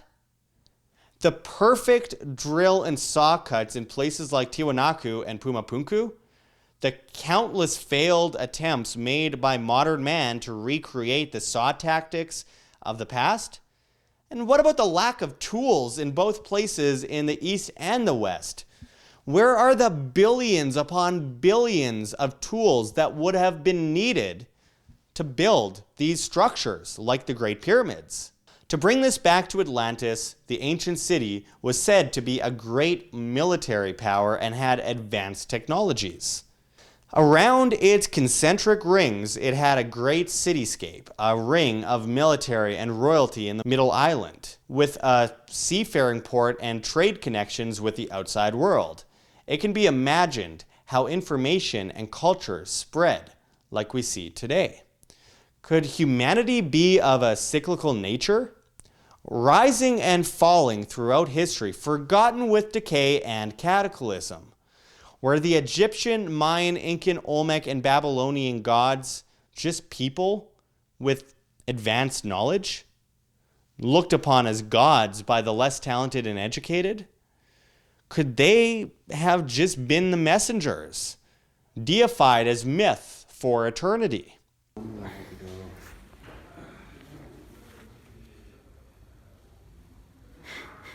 From up here. Don't put your sunglasses on. Yeah. Something like that. Hang down.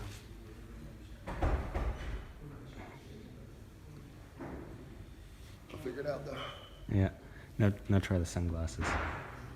Yeah.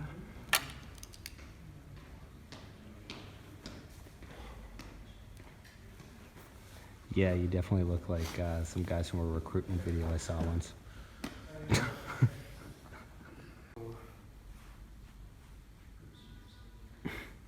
Tie it once.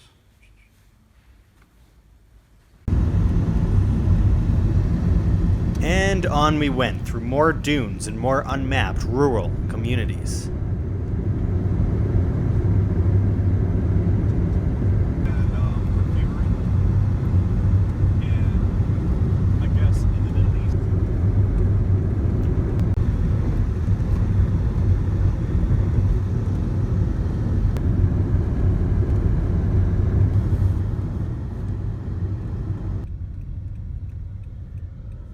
Here we begun seeing the mountains in the first level of the plateau. You could see the evidence of erosion from both wind and water.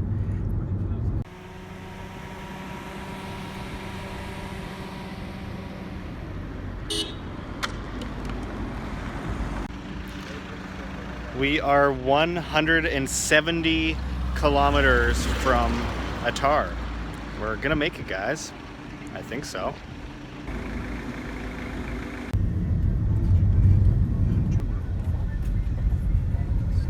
That's what you did, really? Some wall?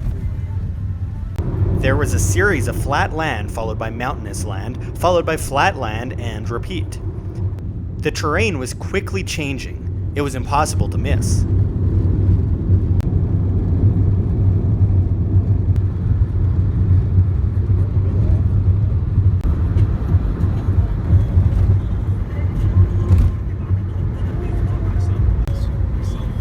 As the sun went down, we drove around cliffs, down mountain roads, until we suddenly entered Attar.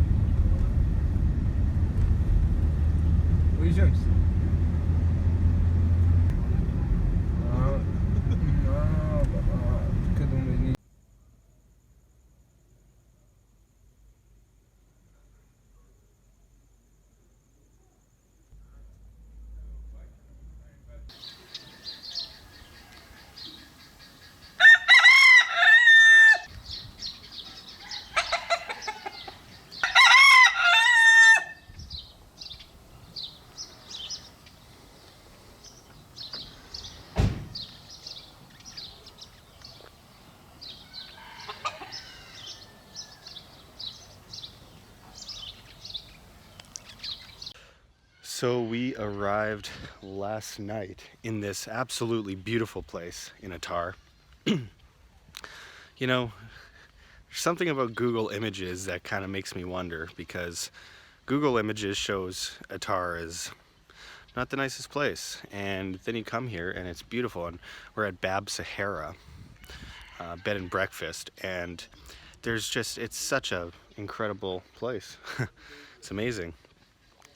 So yeah, don't believe Google Images when it comes to these towns. Obviously this stands out a bit from the town, but the town is quite nice as well.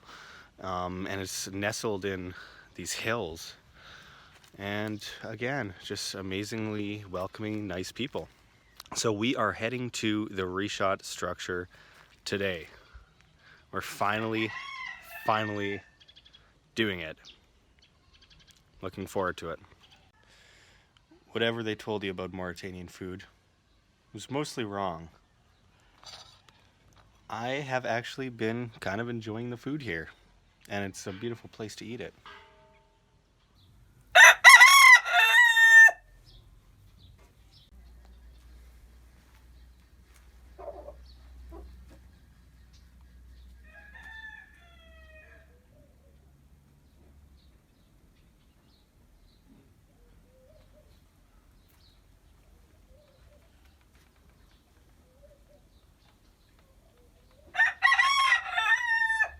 The town of Attar was actually quite nice. Everyone appeared to have the same car. The streets were crowded with merchants, but there was no time to explore. We were off to the Richat in a rush. Well, gentlemen, we are on the way to the Richat Structure. It's been a long journey. Unbelievable. It's but you know, every moment of it I'm grateful for, and it's just been hard, but it's been incredible, and I can't wait to finally set foot in Guelb, Richat, and we're so close.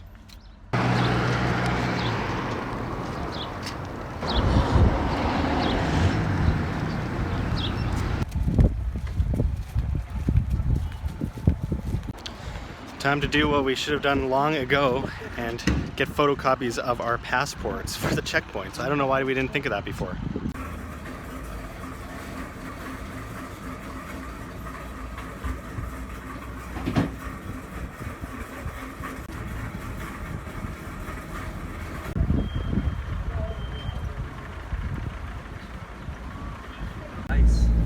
We now only had the one day to see it, and we were running out of time fast. The roads essentially end at Attar, so from there on we were driving through sand and gravel. The rapidly changing desert terrain was constantly apparent as we studied the mountains surrounding us.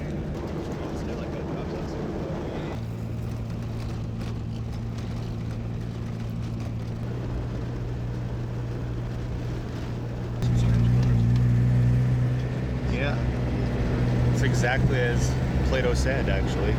Red, black, and white stone in the area. Yeah.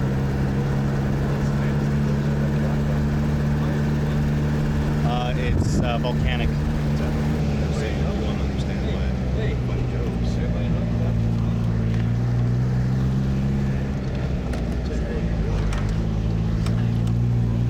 It was hard to tell apart the decay and the water erosion. We simply recommend geologists study the 4K imagery we are bringing you. Telling apart 10 million year old and 12,000 year old erosion is not my forte. We were on top of the highest plateau leading to Ouadan, but it was still a 4-hour drive. As you can see, we are now in a plateau between Attar and Chinguetti, and it is quite beautiful. And if you look, there is volcanic rock everywhere you look. This is a truly incredible place. Just to walk into the Sahara Desert, drive into some mountains, and the terrain changes entirely. Justice, our travel guide in Attar, told us that this whole area here is on a plateau. So there's 3 layers. There's one coming close to Attar, a second layer where Attar is, and a third layer after Attar. And we are currently, I believe, on the 3rd layer, close to Guelb et Richat. We are getting close, my friends.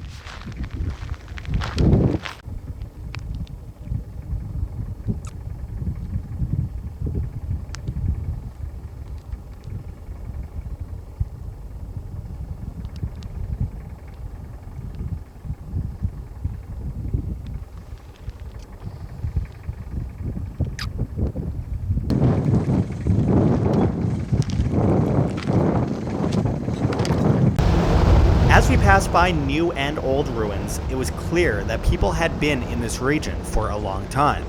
Why? It's impossible to say. You cannot find a more rugged environment anywhere else in the world.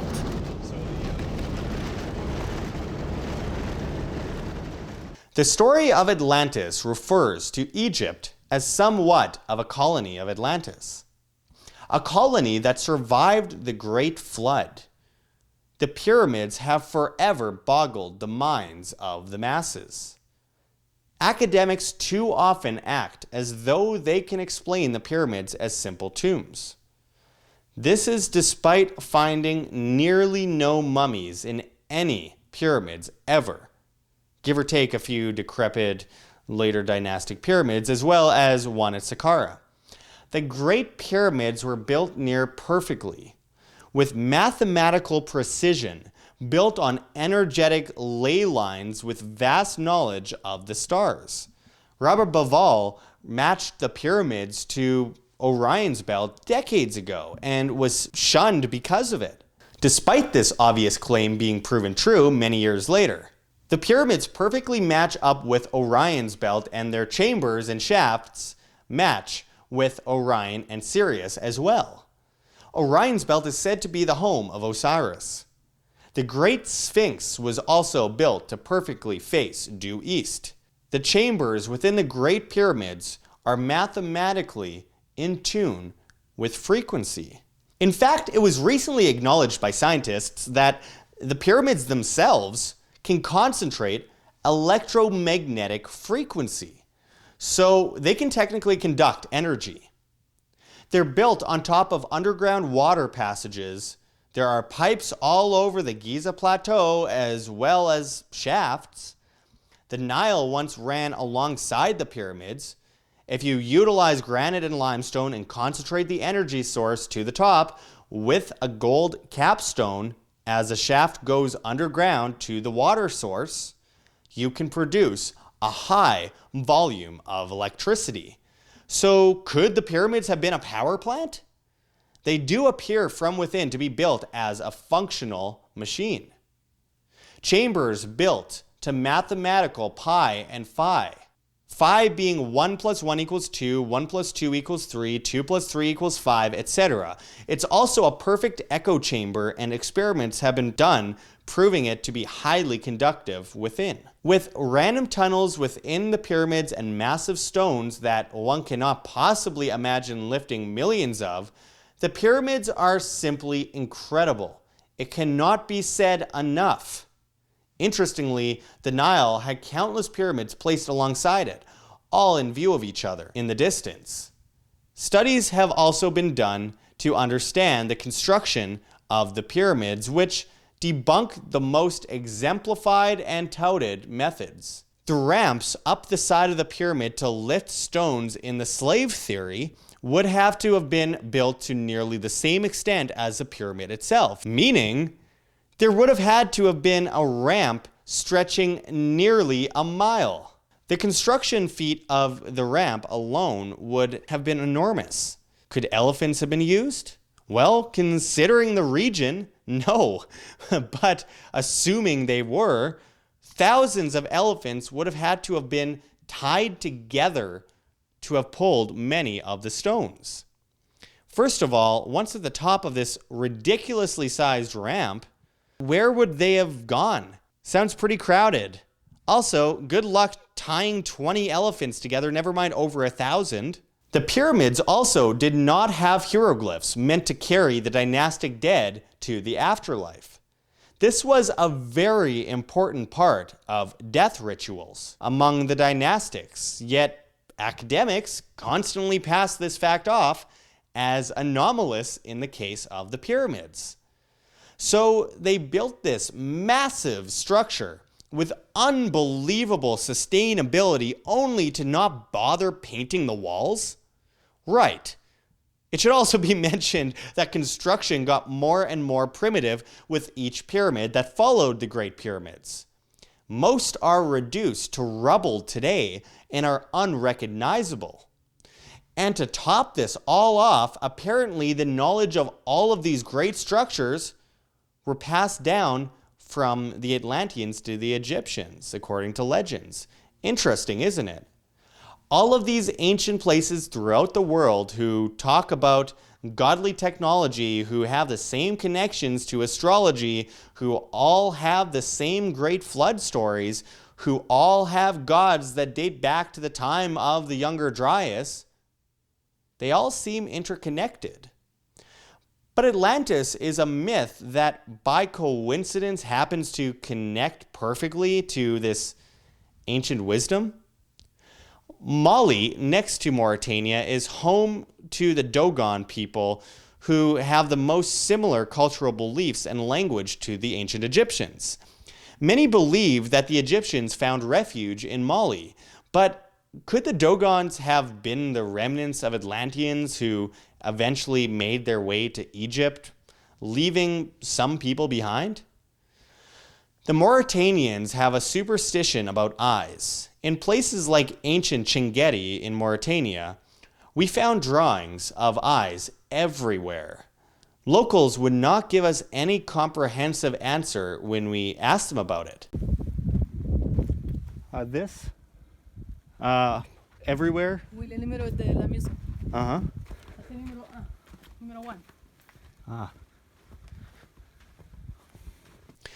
They have a superstition about the so-called evil eye, and so it's imperative among many in the country to look at one another with kind eyes. It's an interesting concept. No one knows how far back this superstition goes, but it just happens to be in a place with a giant eye in the middle of the desert.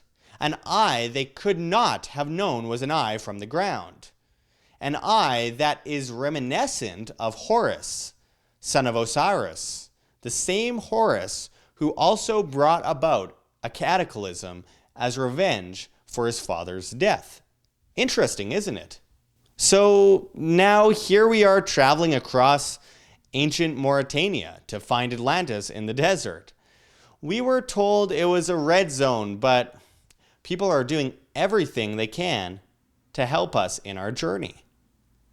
Regardless of how hard it was getting to the reshot, we were finally achieving our mission.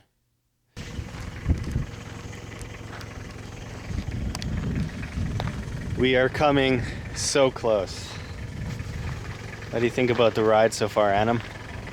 Yeah, it's good. Feels good to know that we're almost to our mission. Yeah. About a half hour away, it looks like. Half hour? Wadane. Yeah. Almost at Wadane? Wadane? I don't know. I'll never get the pronunciations correct, but I'll try. We are very close. I can't imagine getting stranded out here. It is so incredibly desolate. A couple camels and lizards here and there, and that's about it. But really interesting stone.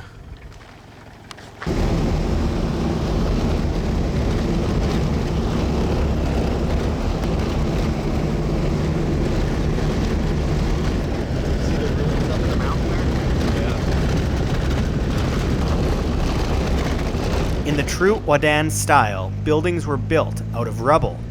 When they collapsed, all that was left was a pile of rocks, uncut but simply naturally formed rocks in a pile.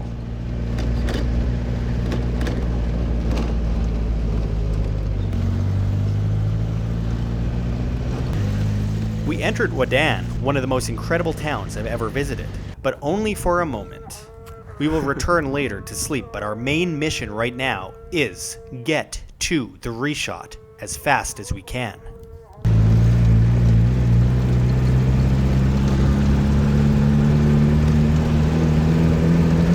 Where we're going, we don't need roads.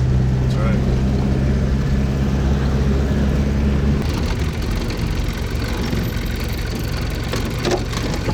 We are just past Wadane, and you can see the tear duct of the Eye of the Sahara right behind me. And we are so close. We stopped for a moment here. And you notice it almost instantly just turns to sand below you. Very fine sand. I truly cannot tell you how incredible it is to be entering this structure. See a stone standing here. Naturally formed, but obviously placed by a human. Not saying that anyone in Atlantean times placed it, but definitely this area is a historic area that people have been living in as long as humans have been around, as far as we know. And this was all once a vast jungle. You can see a bit of an oasis behind me here, but it's mostly just unforgiving desert. And we are going to now enter the structure.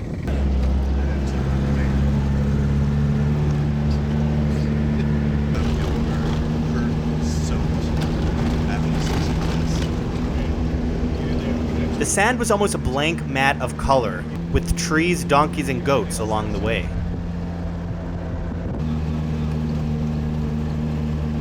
think we are.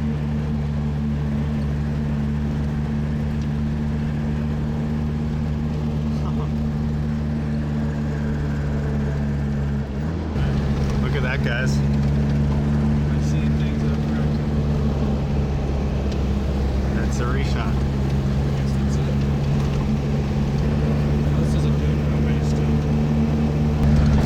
We are climbing over dunes here. It's absolutely beautiful, and we can see the reshot. It's massive, and I think it's about time we enter.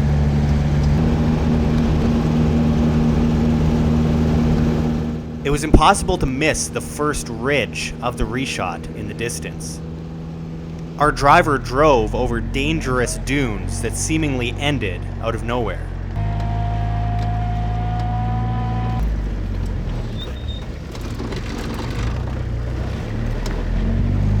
And there it was. We were finally there. I would have thought at first glance that it would just look like a hill from the ground, but it wasn't your average ridge. You could see the rings arch from the ground.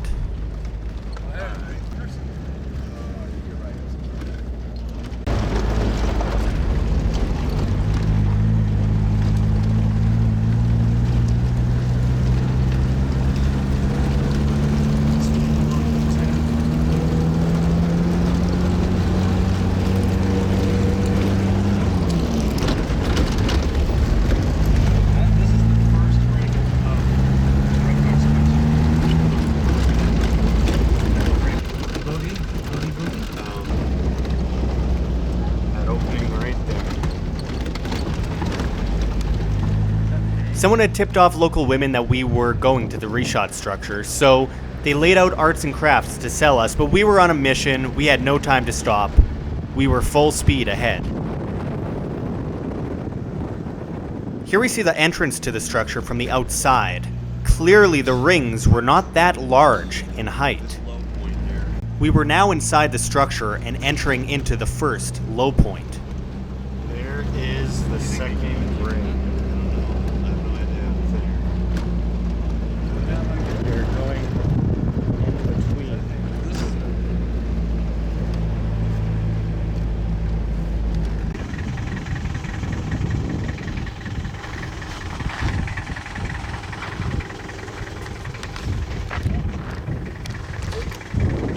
As you can see, this over here is the first opening of the first circle.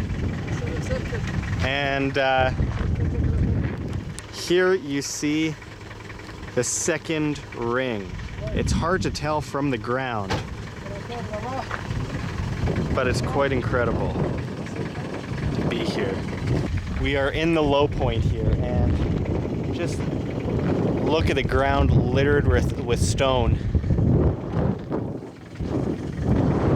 It's truly incredible after all of this journey to be here right now. I don't even know how to put it into words. Look at this. Look at that. Look at this shale. It crumbles. Layers of rock.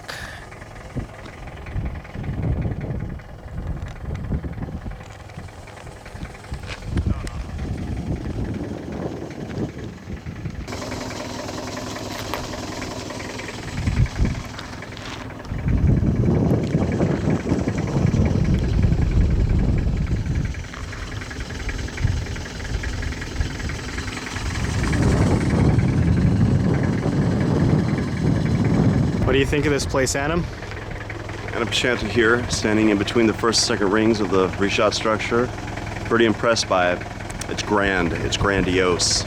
It's as big across as Las Vegas, Nevada. 25 miles across, is that right, Josh? That's right. I gotta say,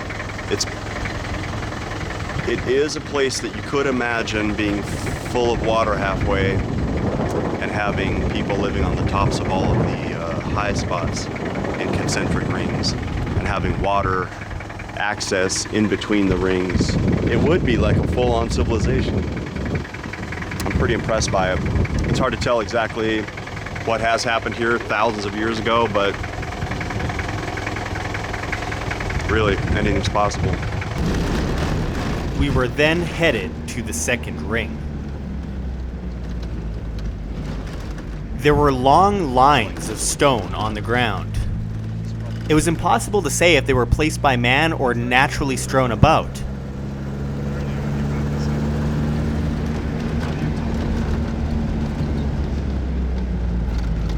We were following the tire tracks towards Graham.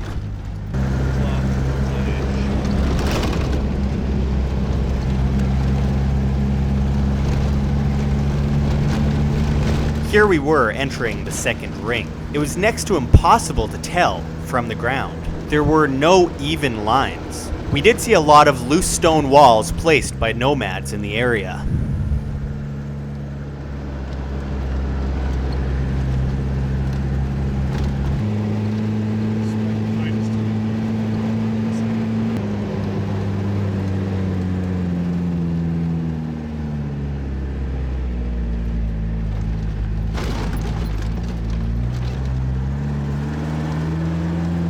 We are on top of the second ring here, and you could see the center in the distance. It's hard to believe. We got a stack of rocks here.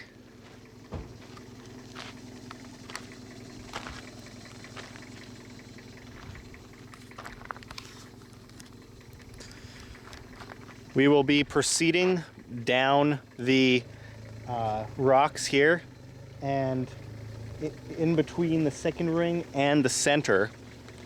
We'll be going up into the center, and I think that's where we will be meeting our friend Graham at long last.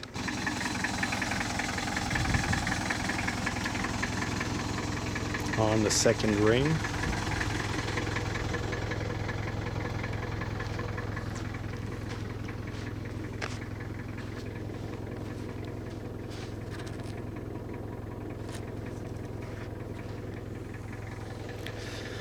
Look at this.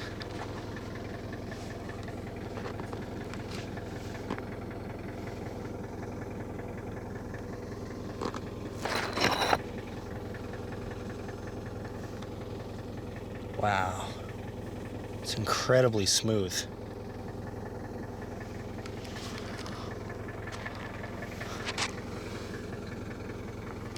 Hate to break it, but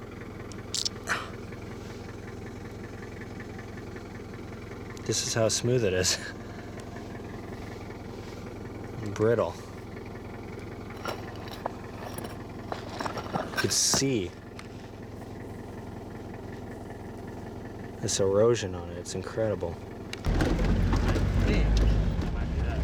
Oh, that white patch. That is one of the things that I wanted to check out. The white patch could be salt.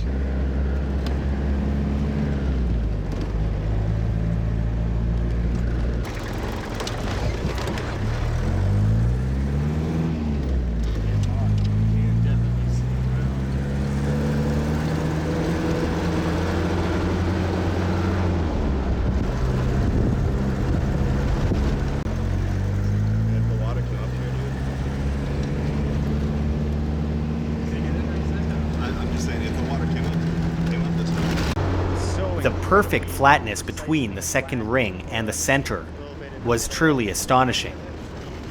It was like nothing we had yet seen in Mauritania. Middle ring.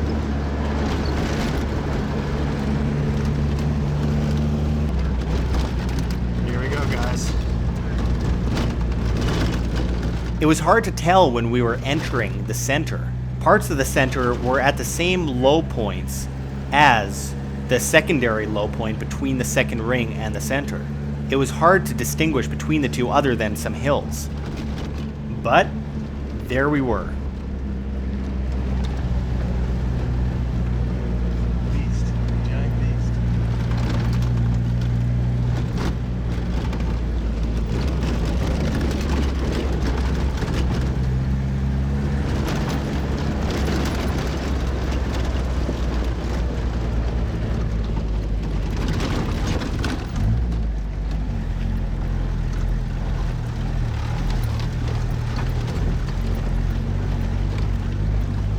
Not only is the footage dizzying, but it was also quite dizzying going over such huge bumps for hours on end.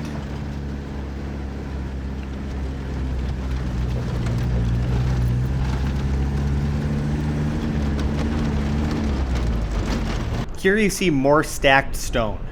This was incredibly common within the structure, and I believe that it had something to do with nomads trying to make sure that they knew where to go if they got lost.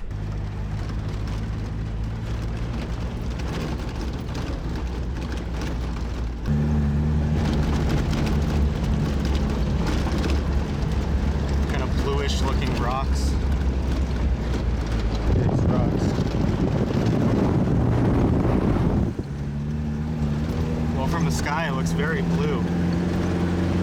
You can see the rocks that make it look blue. Kind of look blue to the eye on the ground too. Wow. Look how, that's incredible. There's It's in the center. Yeah. Center of the crater. Center.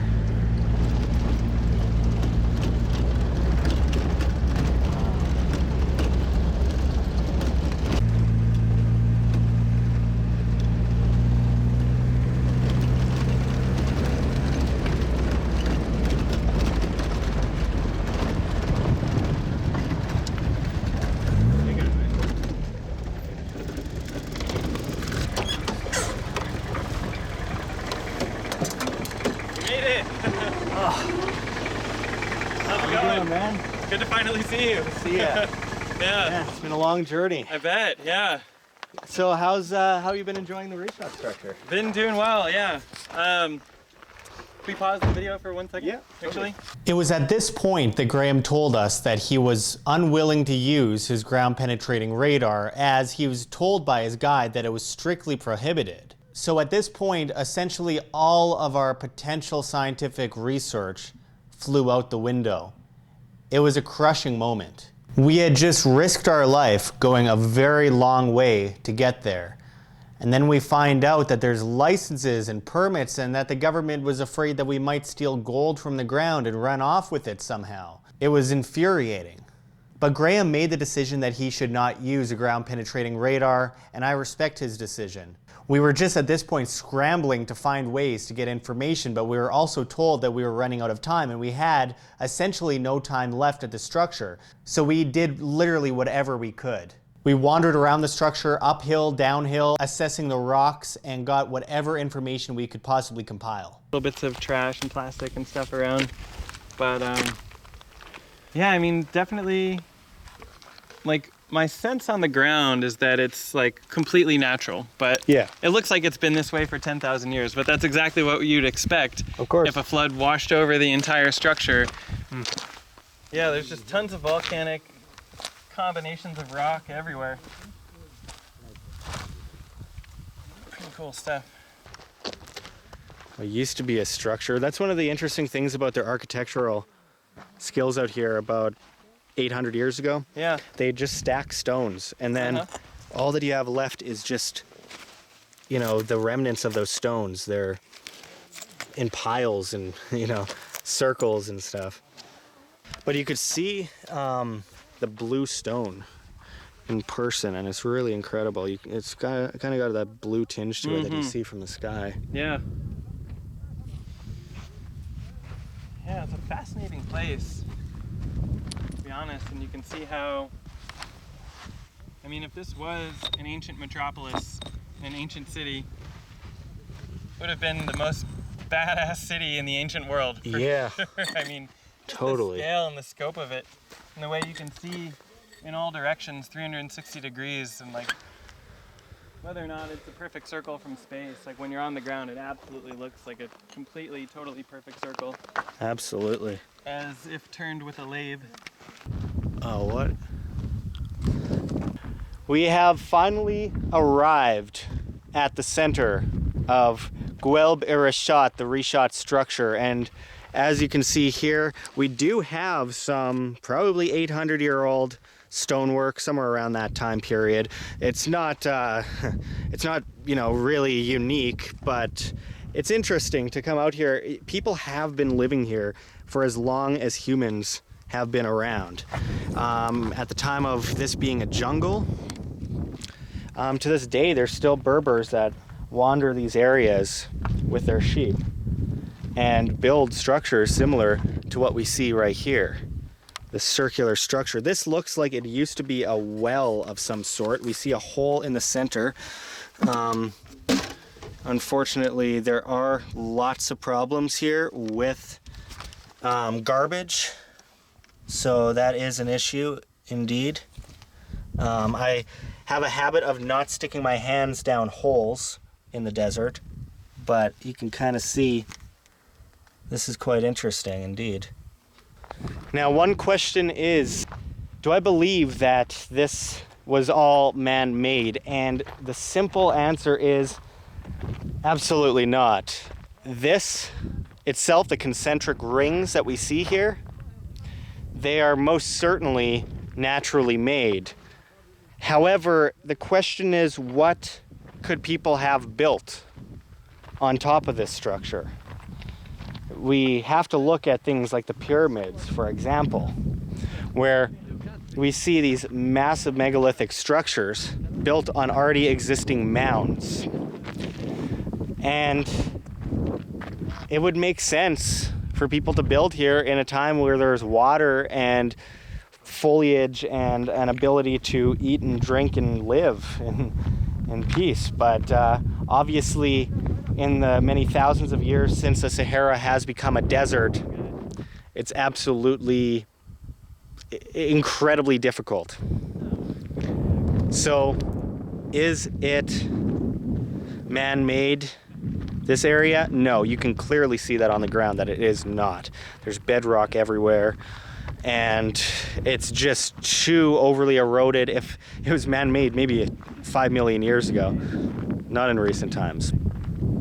But it is an incredible sight to behold, and we're going to see what we can see here. We have a few coordinates that we do want to get to and figure out as much as we can about this unique place that you can't find anywhere in the known universe. And at that point, we found out that we couldn't go to any of the coordinates because, for one, the GPS wasn't picking up a signal, and secondly, we didn't have time. We have lots of luck, just not good luck.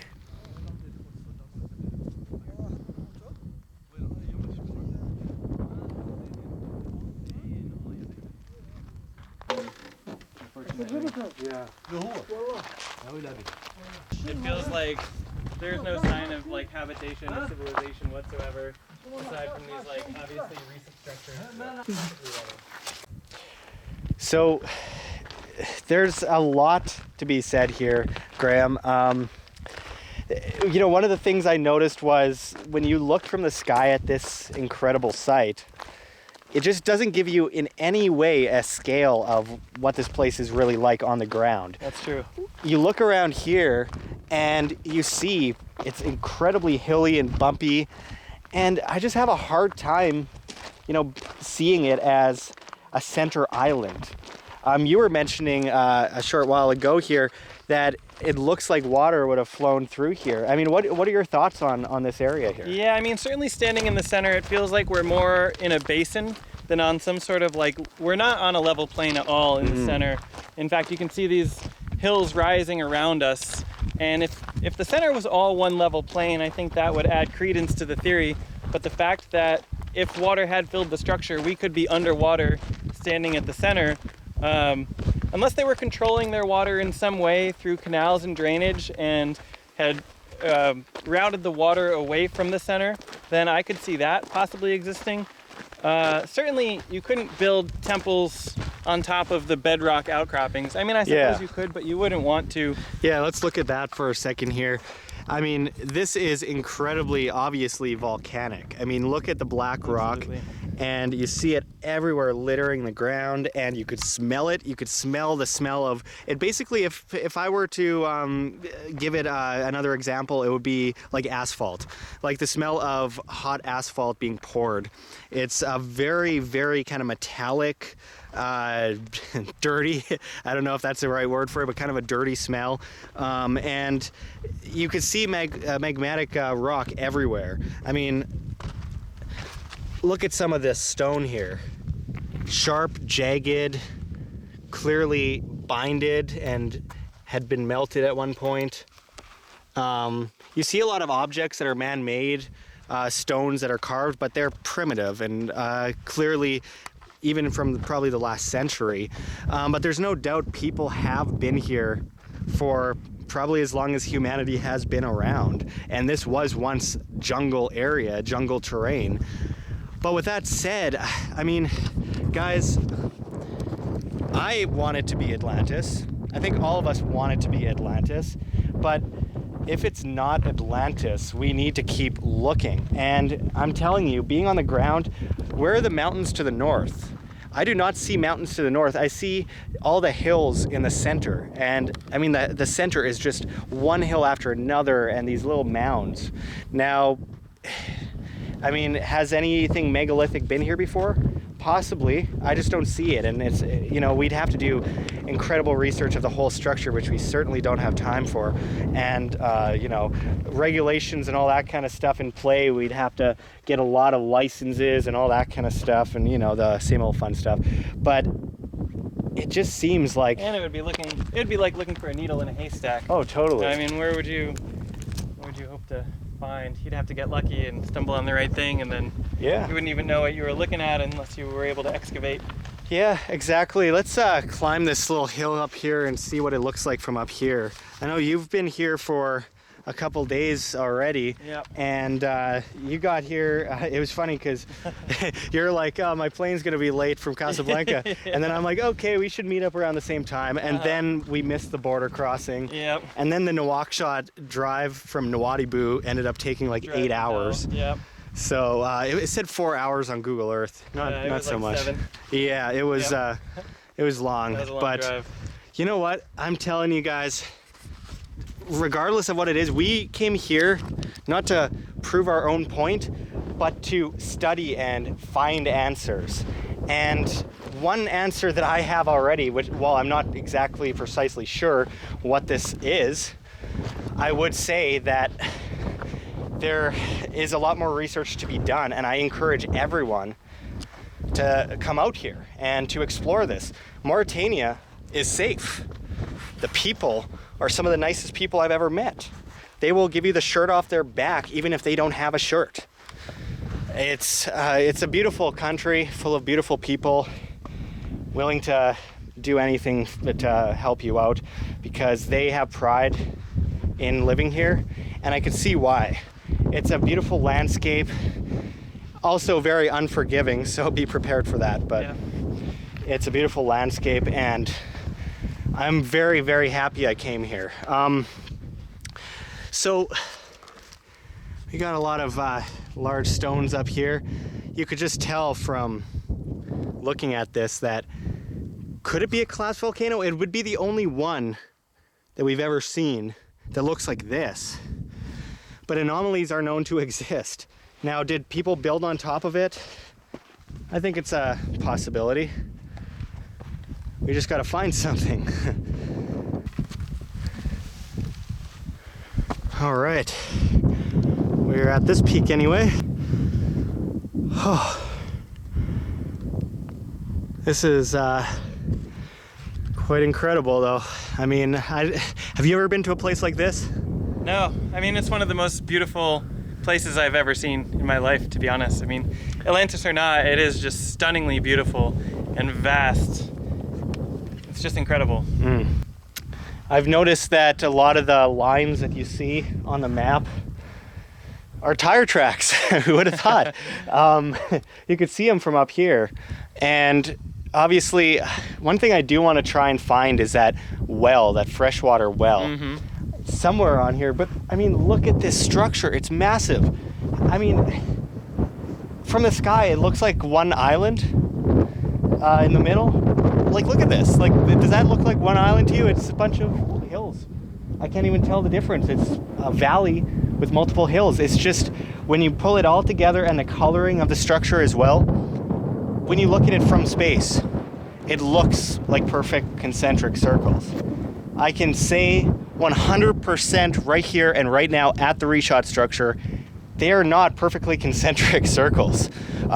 When you get on the ground and you get to a more microscopic level, I guess you could say, it's clear that I mean, it's a unique structure, but it's very hilly and in no way concentric. But nonetheless, I wouldn't give anything to miss the chance to come out to a place like this.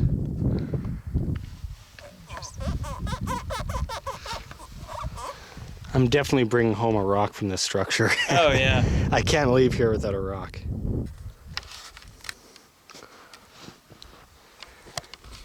Come on guys, look at that view.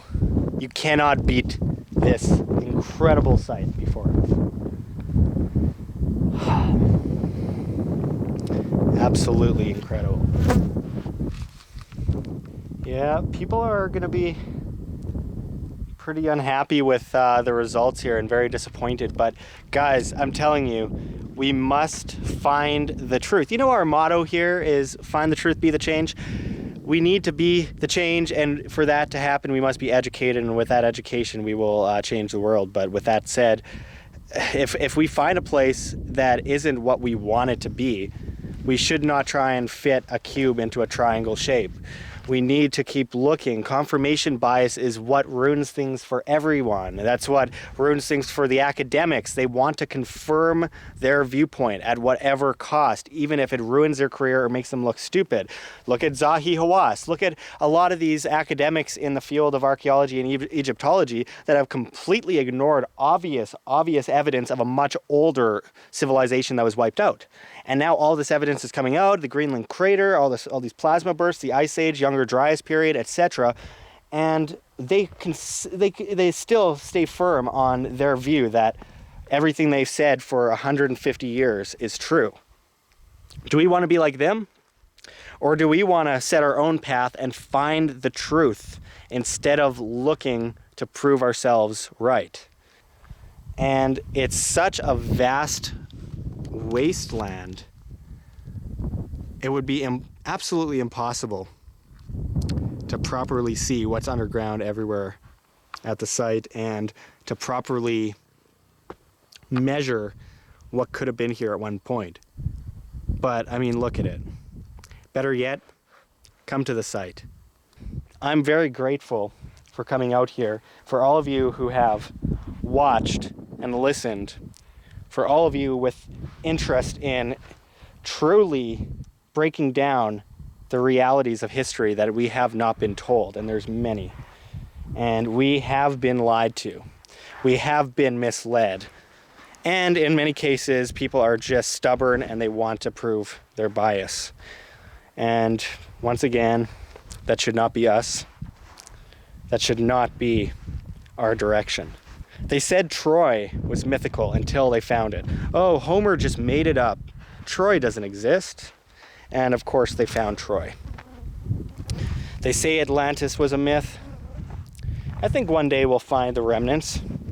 We just have to stay strong. We have to keep looking. And I think that the theories that have come out about this place are absolutely incredible. I think that people have done an excellent job exposing this site to potentially be Atlantis. We then took part in a sacred tea ceremony in the center of the reshot. My camera was not liking me and was doing everything it could to stay alive in the crazy heat of the Sahara.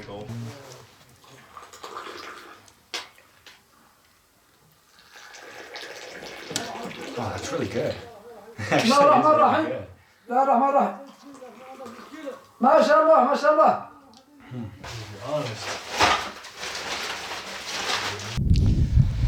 Obviously, this looks to be the most incredibly uniform candidate for the site of Plato's Atlantis, or Solon's Atlantis, or Herodotus's Atlantis, whoever came up with it first, if anyone. This seems to be the place. But is it really? You can say a lot of things from the sky. You can say a lot of things by looking on the internet and seeing things that seem to be uniform and seem to come together really well. But going to the scene itself on foot tends to sometimes change a situation. We are in the middle of the Richat Structure right now, and I can't help but notice these hills everywhere around us.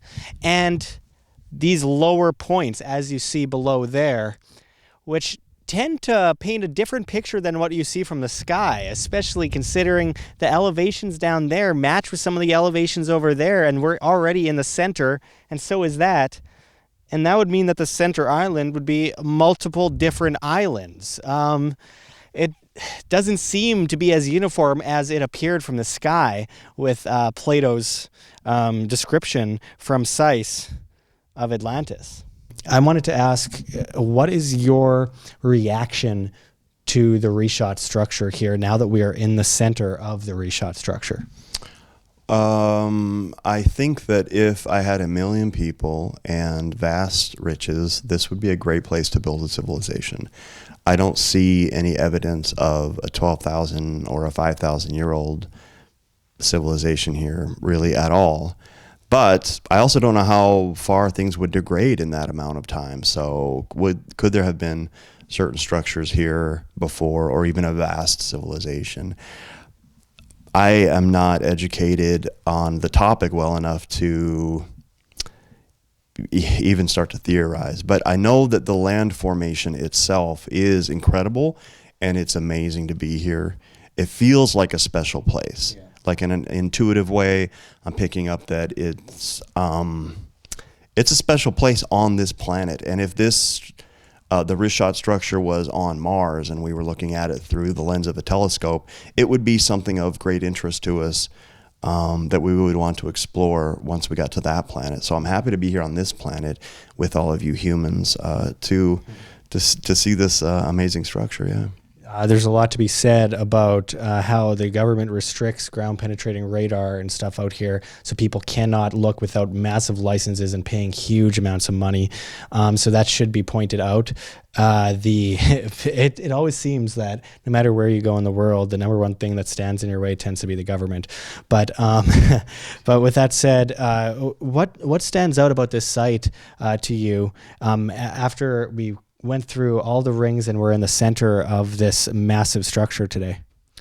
For me, man, it was just looking at the GPS as we were riding in the vehicle out here, and just every spot was exactly the way it was. You know, maybe that's a silly thing to notice, but for me, it's like, is it really the same way? And just, I was curious as to whether or not once we get out here, if we could see that the hills, you know, since it's a pretty big structure, see that it actually circles around. And from what I can see, it definitely looks like it does, and it's a spectacular place. It brings up so many questions, even beyond Atlantis. You know, what is it? Why is it here? If Atlantis was here and didn't build it, for example, then why is it created this way? Or if Atlantis never was here, again, why was it created this way? Like, how did this happen? People say a volcano, but maybe that, but still, it's a pretty spectacular thing for a volcano to make. Yeah. It seems a little perfect, you know what I mean? Especially from above, it's exactly an eye with an eyebrow. Even, you know, it's amazing. So you can only imagine if looking at it from the sky, if anyone was able to do it long ago, it would have been a pretty sacred sight to behold. With time running out, we bid Graham adieu and spent some time driving around the structure. At the time.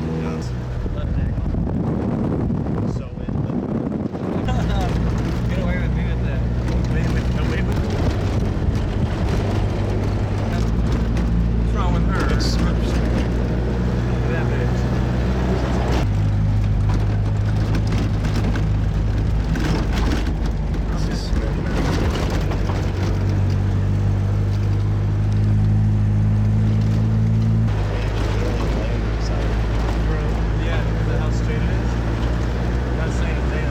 Before we headed back, there's one more thing I needed to do. This is all very salty looking.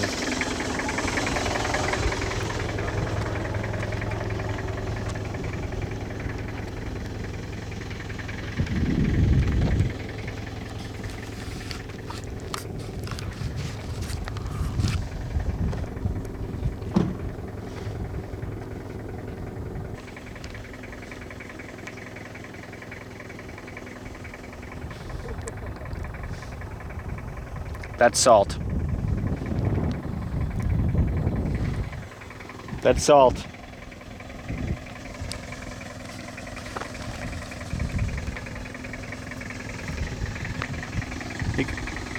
You could see this area from the sky.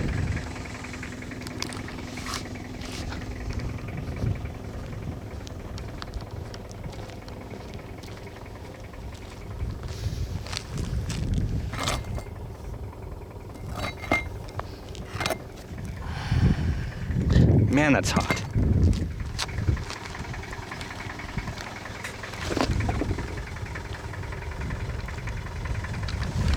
So evidence shows there was definitely salt water here before, between the rings. Absolutely no doubt about it. It is cut and dry salt, but what that leads us to believe, I don't know. Could have been millions of years ago that there was salt water here. It could have been thousands of years ago. I don't know, but one thing is certainly clear. We do have a spot that salt water used to run through this land, and I don't know what that tells us, but it's pretty interesting to say the least. He's yelling about this locust. He got his ear right here.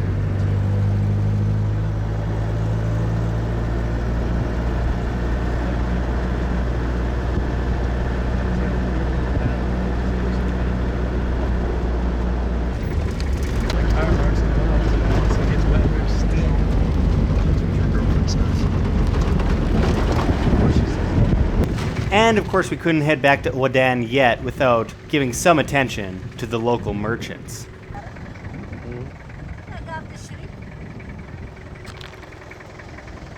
Here you could see the mountains to the north. We then headed to the closest town, Ouadan, to explore the ancient ruins as the sun went down. You can imagine how big this place was. It's almost completely abandoned now. Our time was up at the Richat. Beautiful sunset.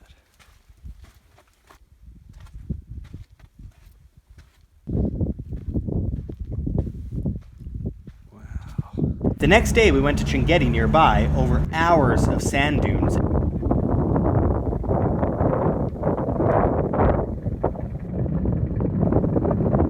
Well, I found some camels.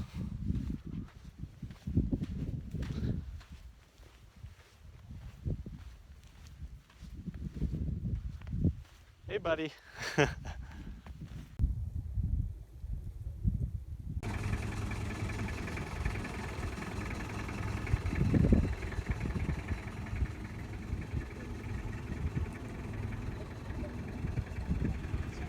We attempted to view the nearby petroglyphs. The petroglyphs show giraffes and elephants, animals that have not existed in the area since the Sahara was a jungle terrain. The government had closed the area to tourists due to renovations. We were unable to see the petroglyphs. More disappointments, but it was hard not to think about how lucky we truly were to be out in this beautiful, remote place.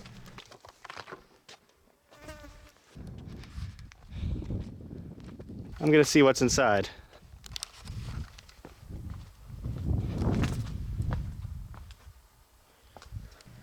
So I wandered nearby around black rock cliffs and caves next to a beautiful valley. The edge of that cliff over there. Interesting. I got stung by a strange white wasp and found tool marks around the stones, but nothing that I considered significant. Seriously, guys, this bug will not leave me alone. Oh my god. It's like some white-looking hornet thing. It keeps trying to go in my ear and my mouth and on my hand.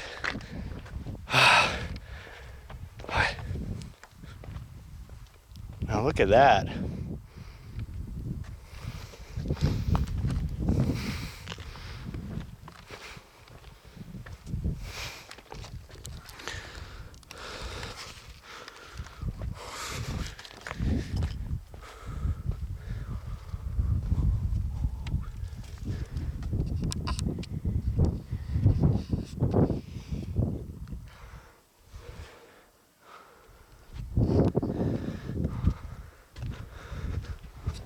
Ah, get lost.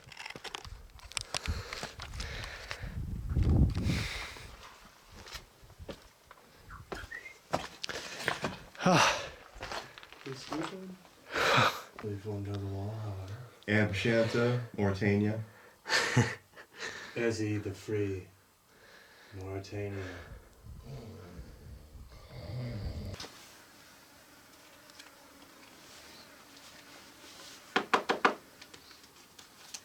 Standing in the Richat structure, I felt as though it was natural, but I was consumed by a great landmass that could not be understood from the ground. Our travel agent told us about a place in the structure with a Roman-like road that locals were aware of. We could not get to it. There was so much we couldn't do. We were all aware going into it that the government might not want us using ground-penetrating radar, but we thought we might get away with it anyways, as, we were helping them with tourism at the very least. We weren't about to mine and run away with their gold, copper, and iron. We just wanted to solve an ancient mystery. With a torturous travel experience and wandering under the blasting hot sun of the Sahara Desert in Mauritania, our morale was dying fast. We were not allowed to do so much of what we wanted to do. I respected Graham's decision to not use the radar. I understand the fear of being in a foreign country and possibly breaking their laws. I was just seriously disappointed, not just for myself, but for our viewers. I risked my life going to the other side of the world to investigate this site and leaving with so little. It truly hurt me. I wasn't sure if it was Atlantis. Finding seashells in the sand that were not fossilized told me that water was there more recently than recorded history tells us. The tantalizing notion of Roman roads in the area piqued my interest. Romans didn't get that far. But again, we couldn't go to these sites. We had a matter of hours after all of the travel we had done. I could not see the mountains to the north, which in a way debunked the idea in my head. The mountains to the north were hardly larger than the ridges within the structure, and standing at the highest point in the structure, I still couldn't see these mountains. I think that's a debunking factor. However, I did find salt in the structure around the ridges, and I saw the freshwater well in the center, but it was filled with litter, plastic bottles of urine from tourists who cared not about the sustainability of what could be a vastly ancient site. There were camel bones throughout the structure, bedrock jutting out of the sand, which told me that there wasn't much under the sand. Despite this, I would have liked to look, but even if we could have looked 250 feet below the sand, if a great cataclysm hit the site with the force of the entire ocean, everything would have been destroyed. It was clearly a volcanic area. The area smelled of asphalt. It was a strong tar smell that filled the air. There were countless nomad shacks and straw huts built. Wandering around the structure, despite finding almost nothing, it was the most beautiful place I'd ever seen. It could have been Atlantis. The longer it's been since I was standing there, the more I realized I may have been too quick to judge at the site. I wasn't opening my mind enough while there. I just wanted to get work done. I went from being 100% sure it was Atlantis to being there and being only 25% sure. And now I'm back up to 50%. But the problem is I have to go back now, and I will. No matter how much the trip bankrupted me, no matter the effort that had to be made, and how hard and painful it was getting to the site, no matter the language or culture barrier, no matter the disappointments that came with being unable to do the studies I wanted, I want to go back. The people of Mauritania are truly brilliant. Multiple languages and a culture of honor that I felt from every single Mauritanian I met. I will go back with a longer schedule and hopefully a few more dollars or aguyas in my pocket, and I will examine the land more. I will go to the coordinates I so badly wanted to go to but couldn't. I will document whatever the hell the landmass is, if it's Atlantis or not. There's a good chance it's not, but it deserves analysis, one way or another. Meanwhile, we should continue to search for Atlantis outside of the Richat Structure.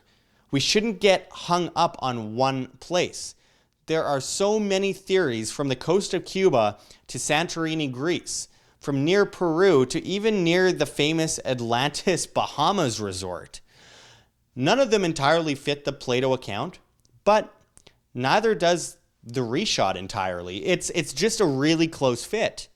My journey in life is the truth. I'm dedicated to the truth, whatever the truth may be.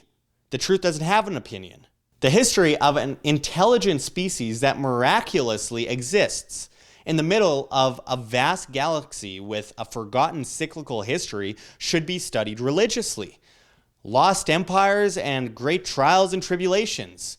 We've been around for hundreds of thousands of years, but we only seem to remember the past 5,000. This deserves greater research. From this research, we may also learn of ways to avoid the past cataclysms that have reverted our species to the Stone Age on possibly multiple occasions. I believe this to be vastly important. In the next year, I will be visiting some of the most astonishing sites throughout the world. I will be going throughout Turkey to visit ancient sites and study them. I plan on traveling through Iraq and Iran as well.